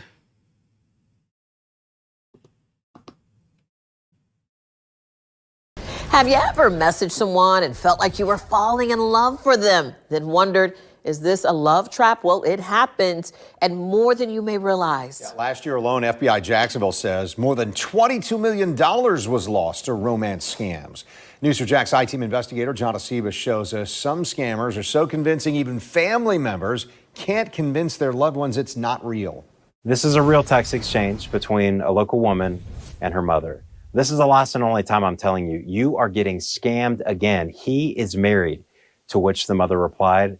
They've been separated for 5 months now. The divorce is in the works as we speak. So this local woman is trying to warn her mother that she is not dating Yellowstone actor Cole Hauser. She agreed to speak with us in anonymity to further prevent embarrassing her mother. What are those conversations like with your mom when you're trying to tell her, hey, this is not who you're talking to? It's more of a one-way street with my mom when I tell her that. She doesn't believe it. Who are they? John J. Irwin, which is a social media star, and Cole Hauser, which is the main person on Yellowstone. Do you believe that that is who your mom's talking to? Absolutely not. I know it's not. I can't imagine, honestly, like the powerless maybe that you feel as a family member. Absolutely. That's what I think hurts the most, is being so powerless with it. These people end up falling further and further, and they just keep shelling out money. That's Detective Dakota McDonald. He says scammers are popping up from everywhere. I've had them from Miami, Tennessee, Virginia, Georgia, New York. I'm currently working, I believe they might. Miami is great. Miami is one of the scam capitals of the world. Be overseas in the UK area. Sadly, not only is a person's heart on the line, but money too. I asked her specifically how much money she sent. I knew of $300. She was thinking she was getting a meet and greet with Cole Hauser. She told me $1,000. Fake profiles are not the only form of scam. It just happens to be very personal and very costly. Detective McDonald says it has cost people in Nassau County thousands upon thousands of dollars. But with technology rising, you may get a text from a fake Apple account with just a few letters off, or a toll road you may have never traveled to, or a fake bank alert, or someone stealing from you. Fraud is wide-ranging and increasing all across Northeast Florida. The numbers show it. In Nassau County, deputies say there were 126 cases of fraud in 2021. It jumped nearly 80% in 2020. Is there a Nassau County in Florida? Hold up. Nassau County in Florida? No, Nassau County in New York, but Nassau County in Florida? No, I don't think so. Oh, there is a Nassau County in Florida, northeastern corner. Is that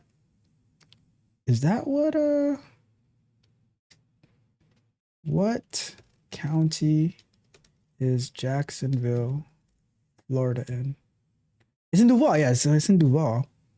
How close is Duval to Nassau County? No, Nassau County, Florida.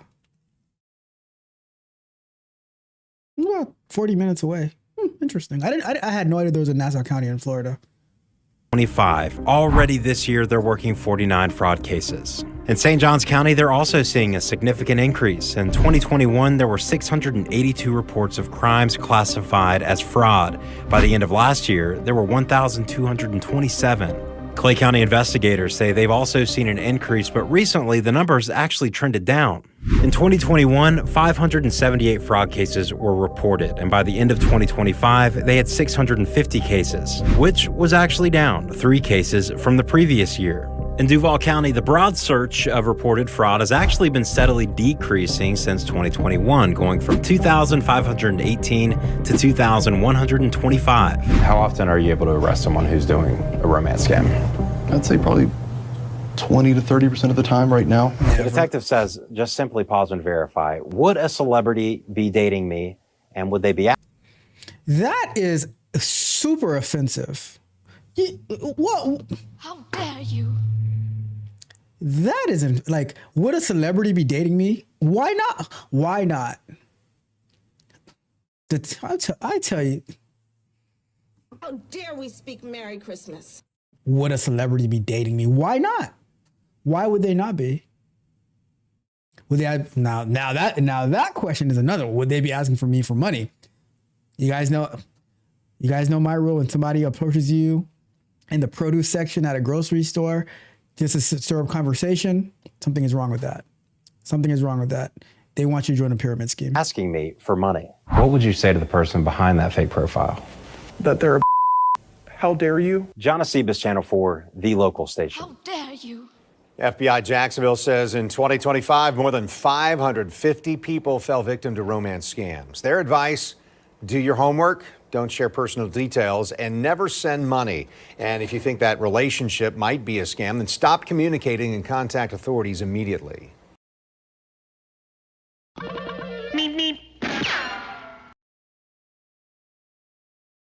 The red flag, the biggest red flag is, because the celebrity angle, it doesn't even matter.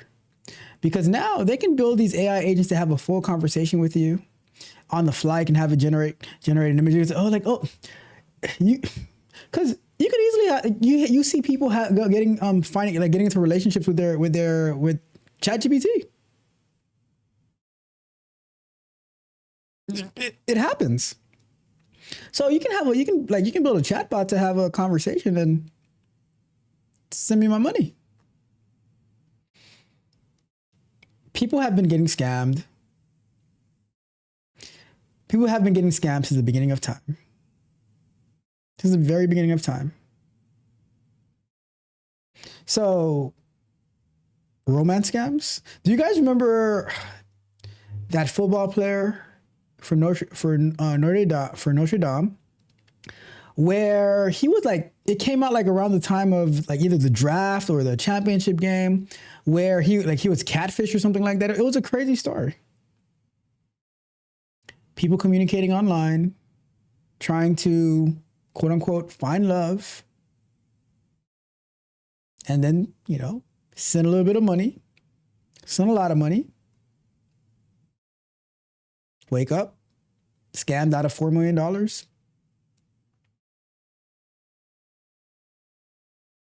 It happens.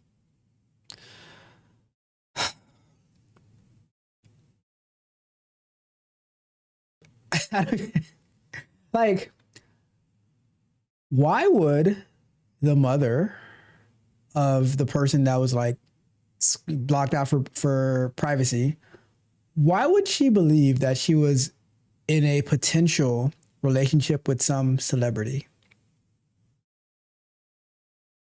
It doesn't make any sense. And although a lot of these celebrities are probably broke, why would you send them any money? Like, why? Whenever somebody asks you for money, even if it's your own family, you better be careful. Like, you have these random people that you meet online asking you for money. Why do you think all these people get scammed and bamboozled from these real estate funds, from these schools that they're supposed to be building? The guy the other day saw on some fake app that his money was increasing and gave somebody $110,000 in a bag, cash, because he saw some pretty AI eyes. Some pretty AI eyes. What are we doing? Like, and to be fair, everyone gets scammed at some point in their life, but it doesn't have to be via romance, and it doesn't have to be for hundreds of thousands of dollars. Might be for a couple of hundred, because sometimes we're going. Sometimes we're going. And as you see, it's not only men that are going. Some women are going too, because they think that they're in a relationship with the celebrity. And they think that They're gonna be playing the Twista song to become a celebrity overnight. Nope. But I do find it a tad bit offensive that the detective would say, "Why would a celebrity be interested in you?"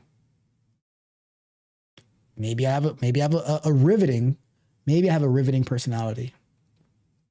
So as we wrap this up, do you think that the question the detective asks is fair? That why would a celebrity be interested in you? I think that's pretty harsh. But why would a celebrity be asking you for money? Now that's a different question. Have you fallen victim to a romance scam? Do you get the total text messages? Do you get messages saying that it's the FBI, and unless you send a text back with your social security number, they're going to come to your door and arrest you? Because, you know, the FBI, they just love sending text messages. Let me know your thoughts. How do you prevent getting scammed?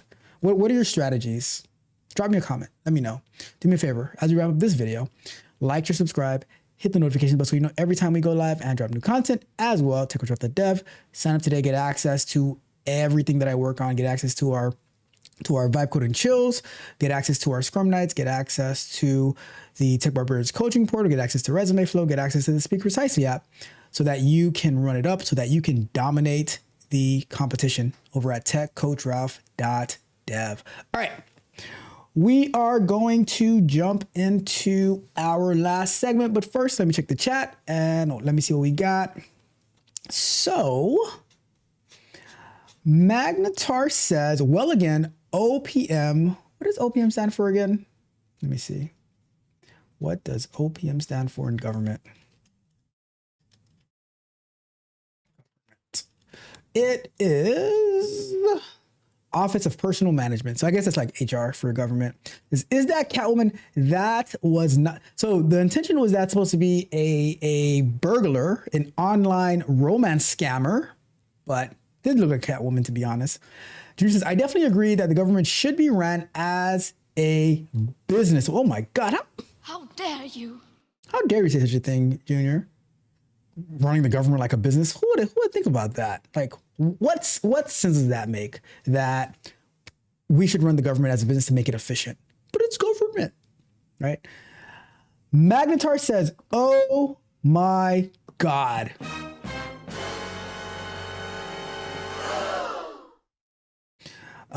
And Junior says that she saw that DM come in. Is like, she going. Meep, meep.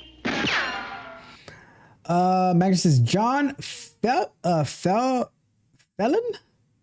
tried to run the office of the Secretary of the Navy like a business. How did that work out for him? I have no idea. Is that the guy that just quit or got fired? I don't know. I mean, every day people get fired, B. Well, what is the quote from what's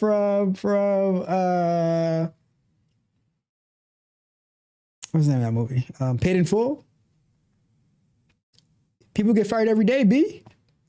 People get fired every day, B. Says they send me that total nonsense all. I get it. I get it too. I get it too sometimes. All right.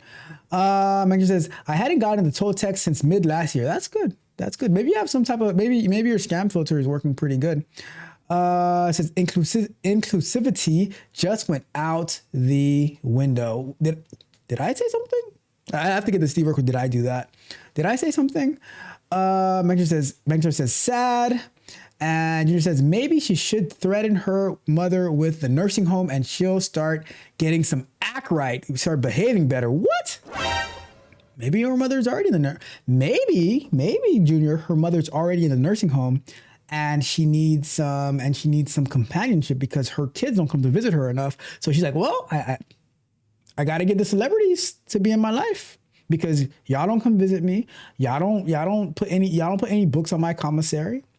If y'all gave me some money, then I could I could give my celebrity date, my celebrity boyfriend or girlfriend, put some money on their books, and I don't have to use my own money. So maybe that's what's going on. Who knows?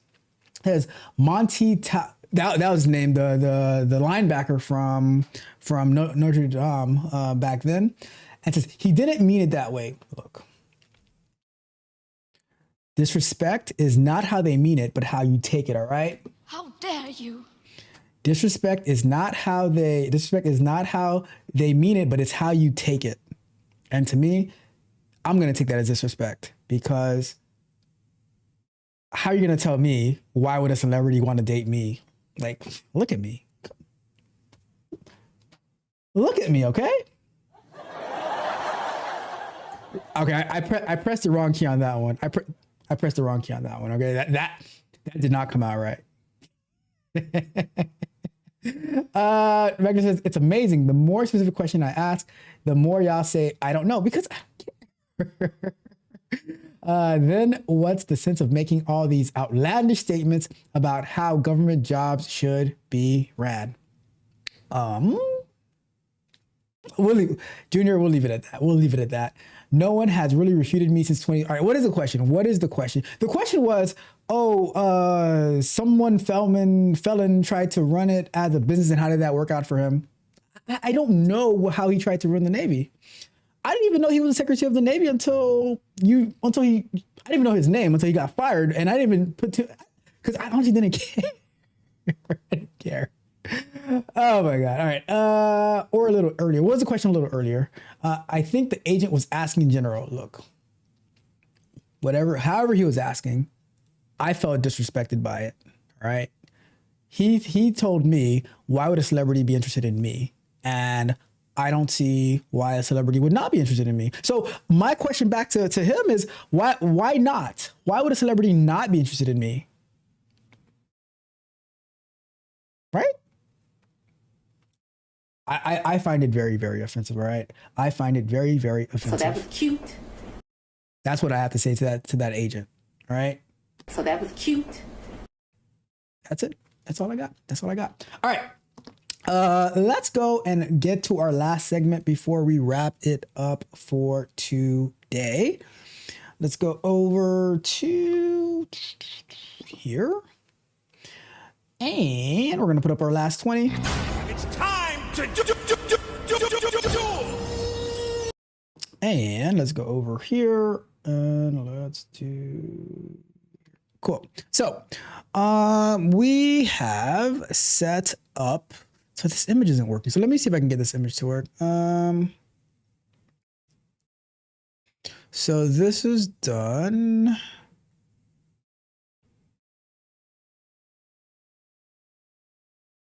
Added the URL launcher, deep linking.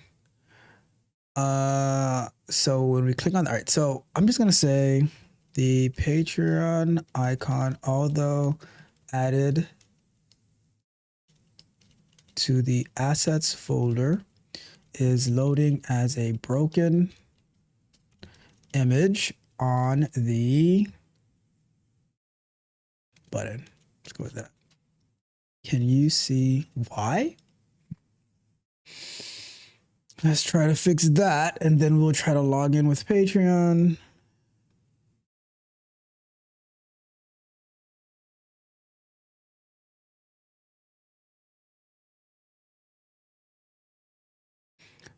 The reason the image might be loading broken is that hot reloading doesn't load new assets since you added Patreon pages to assets and folder and updated that. The Flutter needs to bundle the image. I thought I did that, but okay, cool. Let's stop. I thought I did a full reload, but fair enough. I don't mind doing it again.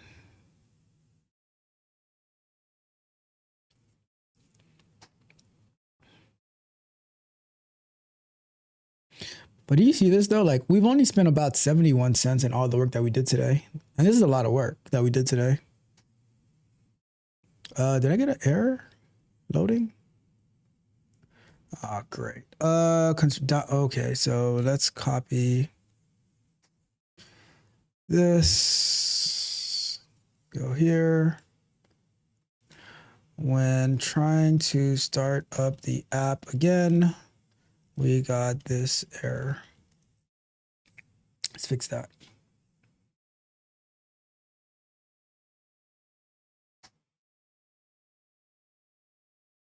Okay. Okay.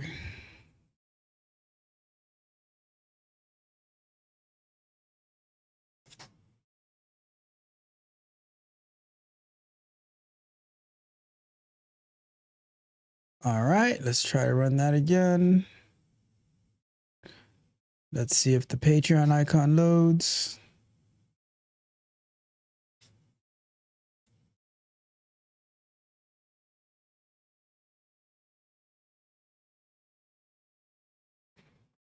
Because the image path is the right path.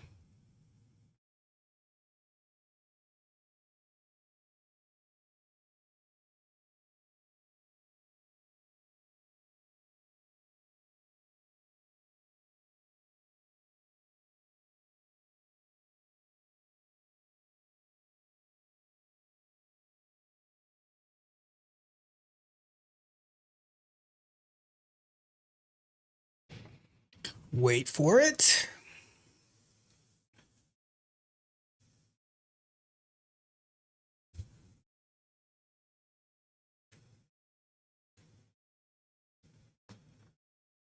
Any day now.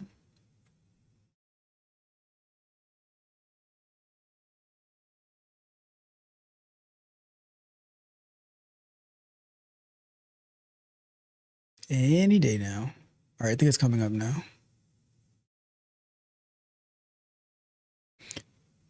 All right, here we go.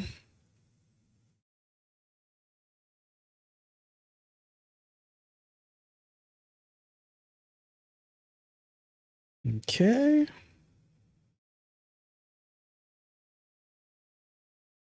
And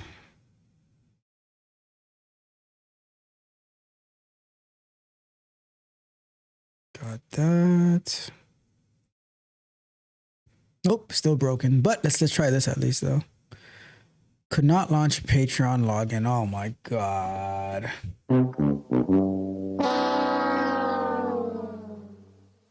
What's wrong with this? Patreon is null.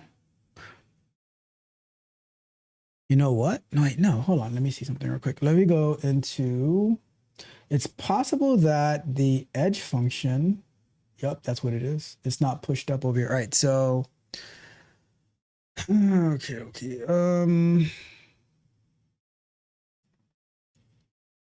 Okay, so we're getting this error. So let's go to,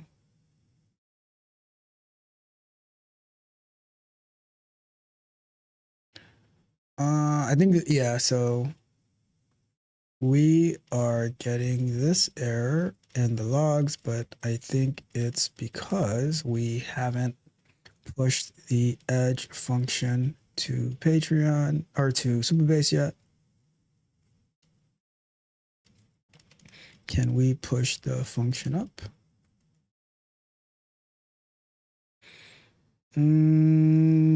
Okay. So yeah, I think because the edge function isn't there, so we need to make sure that it gets there. Let me copy that, or you can just run it from here.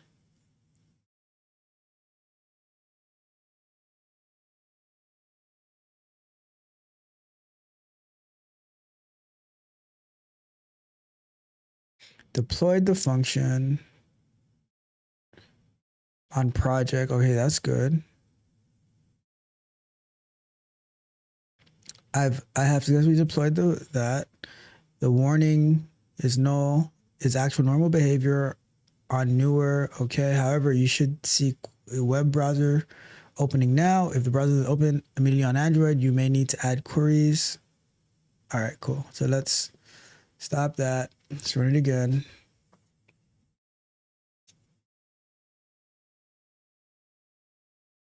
I don't know why my icon isn't showing up though. That's annoying.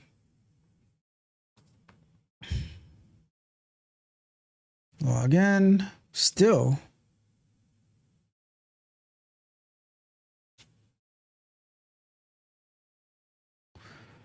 Could not launch Patreon login. Okay.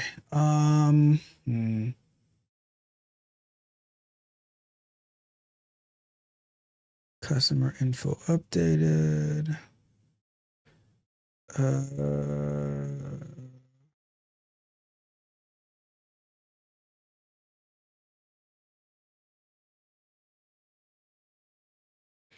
All right, so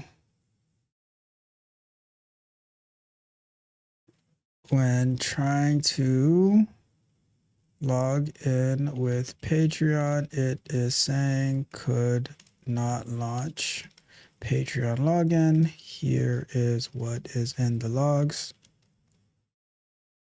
Let's see if that says anything.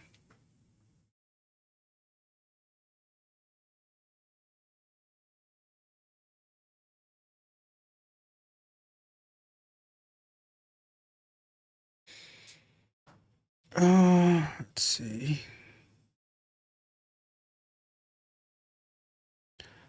The URL launcher component is null. Issue is indeed known for Android 11. I've updated your Android manifest to include this. All right, let's stop it again. Let's run it again.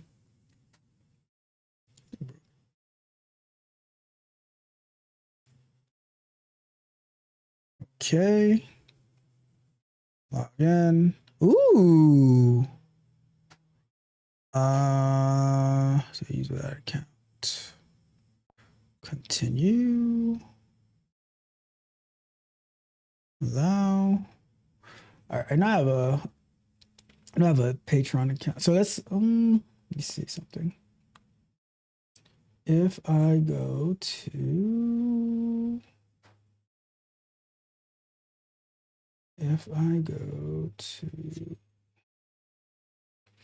had created some test accounts the other day.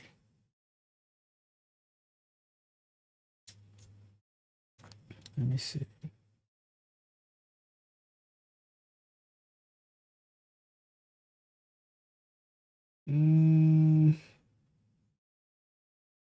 What's my test accounts?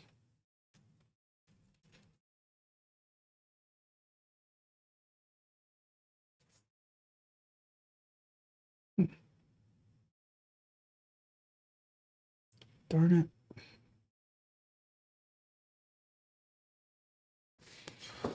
Let's see.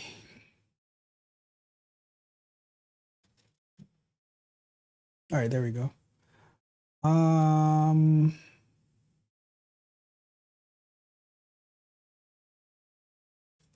If we go here, continue.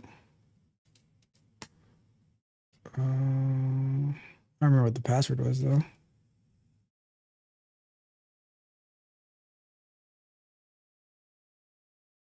Okay. So we're here. Allow.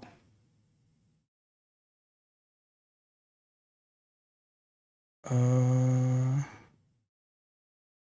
do I close this? Oops. Allow. What does that say?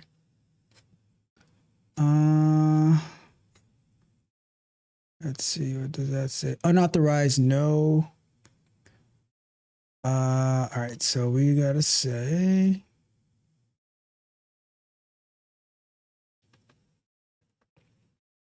How do I select this text? Ah, crap. Can I? Shoot. All right. I was just gonna type it in here. After trying to sign in with Patreon, I got an error code of unauthorized. No, oops, unauthor. No auth header and message missing authorization header when it went to the Supabase function. All right, let's see what's going on with that. npx functions deploy Patreon auth. No, all right, let's see what that does.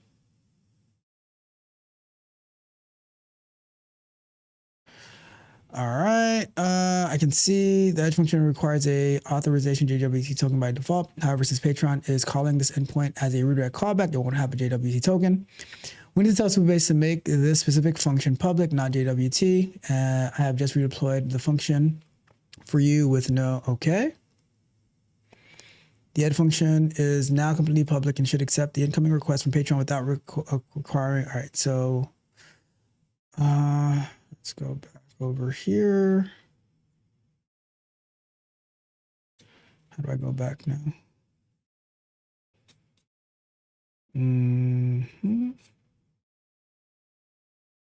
Let's see. Okay, let's go back. Let's go back. Let's go to, let me just stop it and start over again.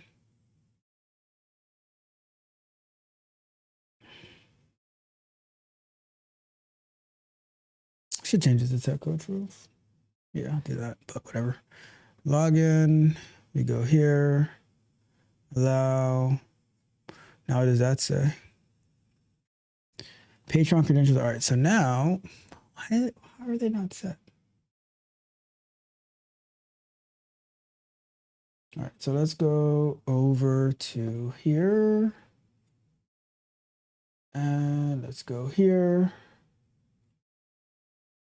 Let me refresh this. We should have our Patreon auth here. Logs. Oh, I got no logs. Invocations. Get Patreon, so Patreon auth 400. Secrets are stored in here. Patreon client secret. Can I look at the code?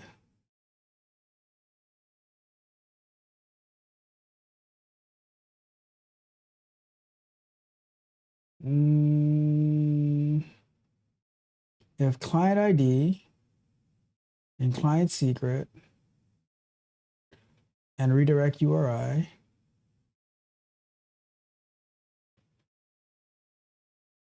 Patreon redirect URI.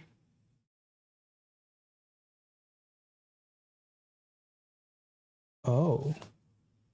So I don't have a redirect URI set. What is that supposed to be?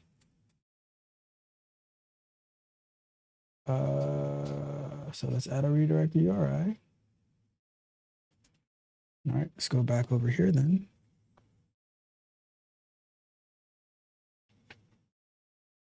I think I missed setting up the redirect URI as a secret in Superbase. What is that supposed to be? Let's see what that one is supposed to be. That's supposed to be in Superbase. All right.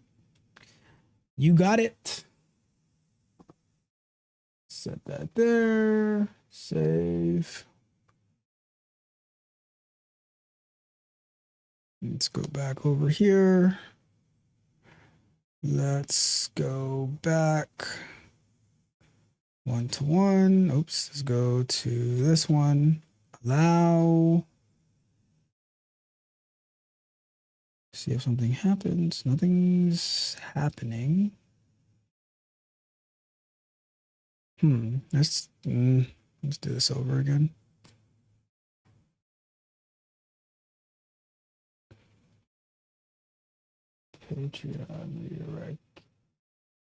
Patreon redirect URI. Got that. This thing starting or no? Let's go. All right, let's do this. Let's do that.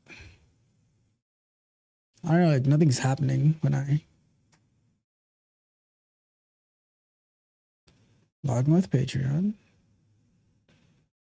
Allow. Nothing is happening. Let me go back over here. Patreon on. Let's go over here to Superbase. Logs. Any logs?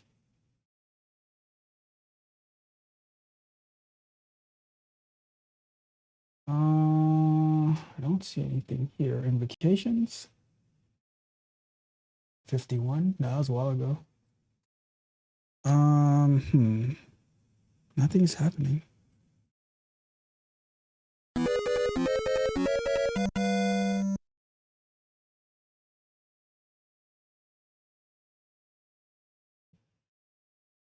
I can't see anything happening.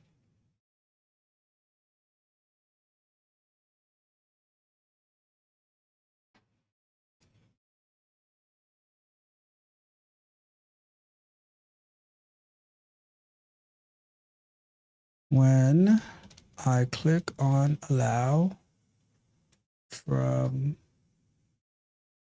anyways, when I click on allow,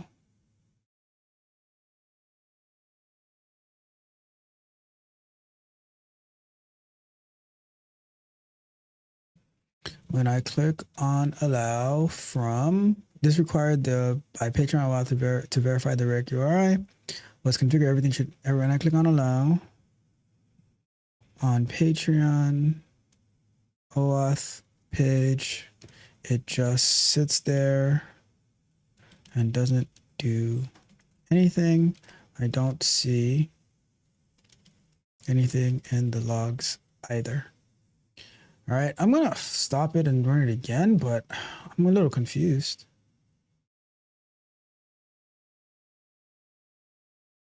So that's getting the logs from Superbase.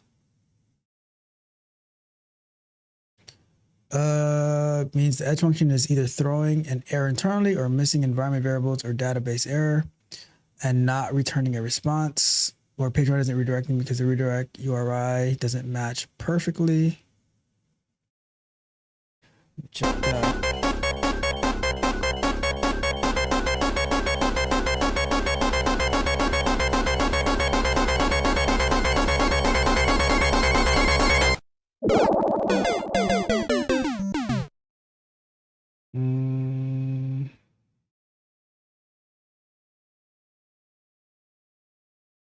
Let's see.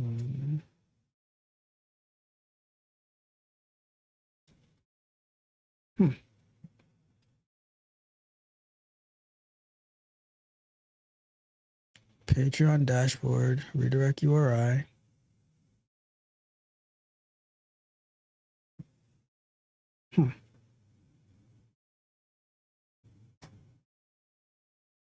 Patreon auth logs using entry. Patreon calls as a function. I don't see it. I don't see it.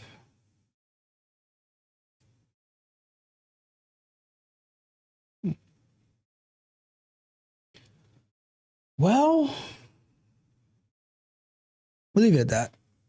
We'll pick up on this next week to figure out why it is not picking up, but I think we were very close. We were getting an error before, now we're not getting an error, but nothing is happening as well. So I think we just need to see the logs, see what the response is, which I'm having trouble seeing that now, but it's okay. It's okay. We'll figure that out. So let's wrap it up. Let's wrap it up for today. Check the chat real quick, and then we will head out of here. And remember, we do have Scrum Night tonight at Tech the Dev for the Tech Barbarian, so feel free to tune in and watch what we're working on. Magner says, I get you because a celebrity might be looking for someone with a low profile. Probably not. Probably not. Andrew says, Magnar will let you live in your delusion. Junior got the guns out today. How dare you? He says, no different from me letting you drown in ignorance. So I guess we are even now. How dare we speak Merry Christmas? He just says, yes, we are even. All right. We're all even at the end of the day. We're all even. Shout out to you guys. Thank you guys so much for tuning in as we worked on this. This is really, really important stuff.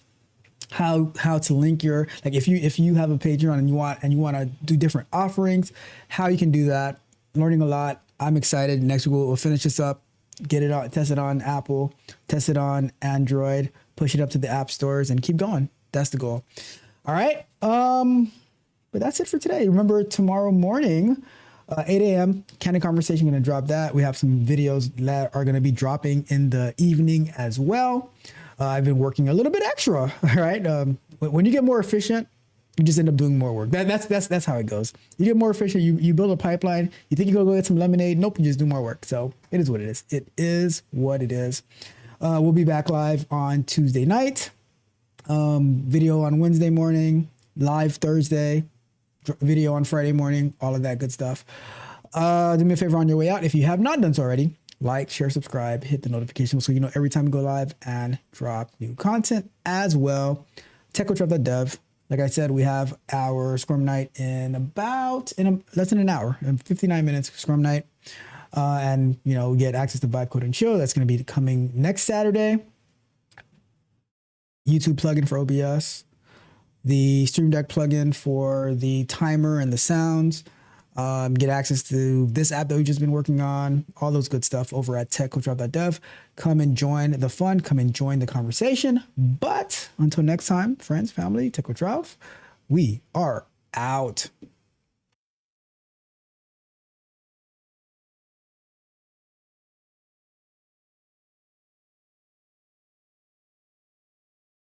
The last time you're gonna see a bad guy like this again, let me tell you.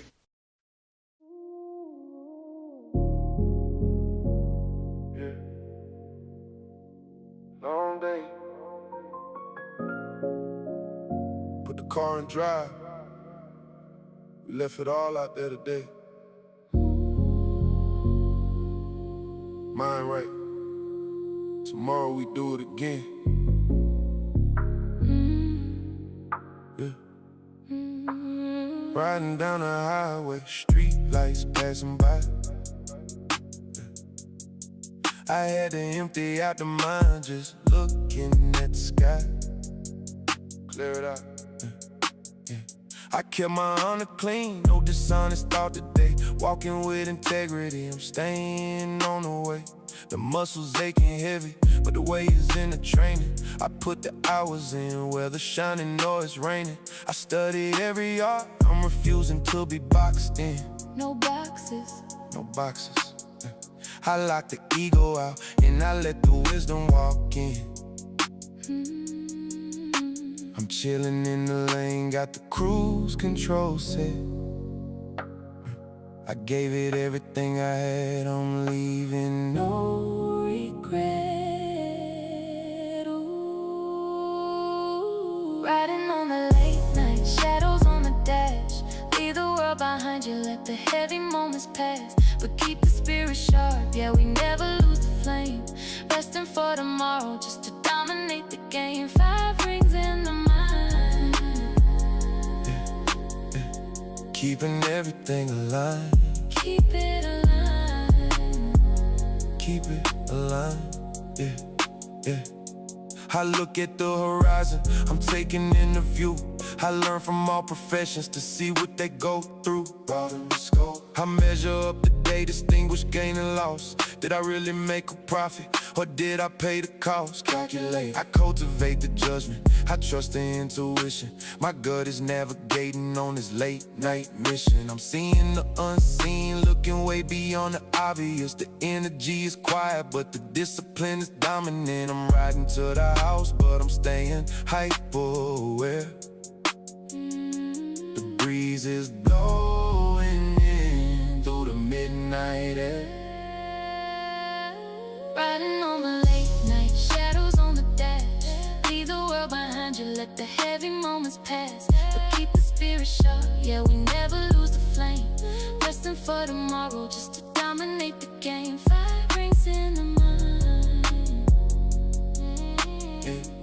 keeping everything alive. Keep it alive. Keep it alive, yeah, yeah.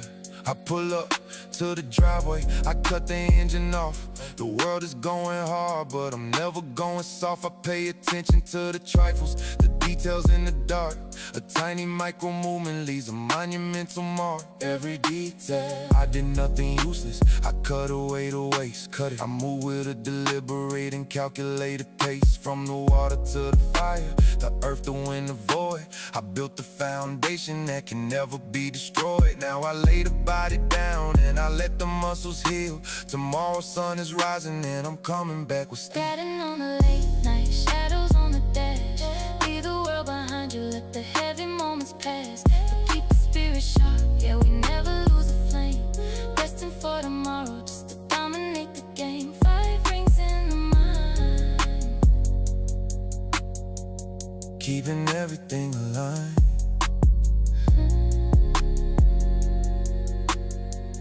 Yeah.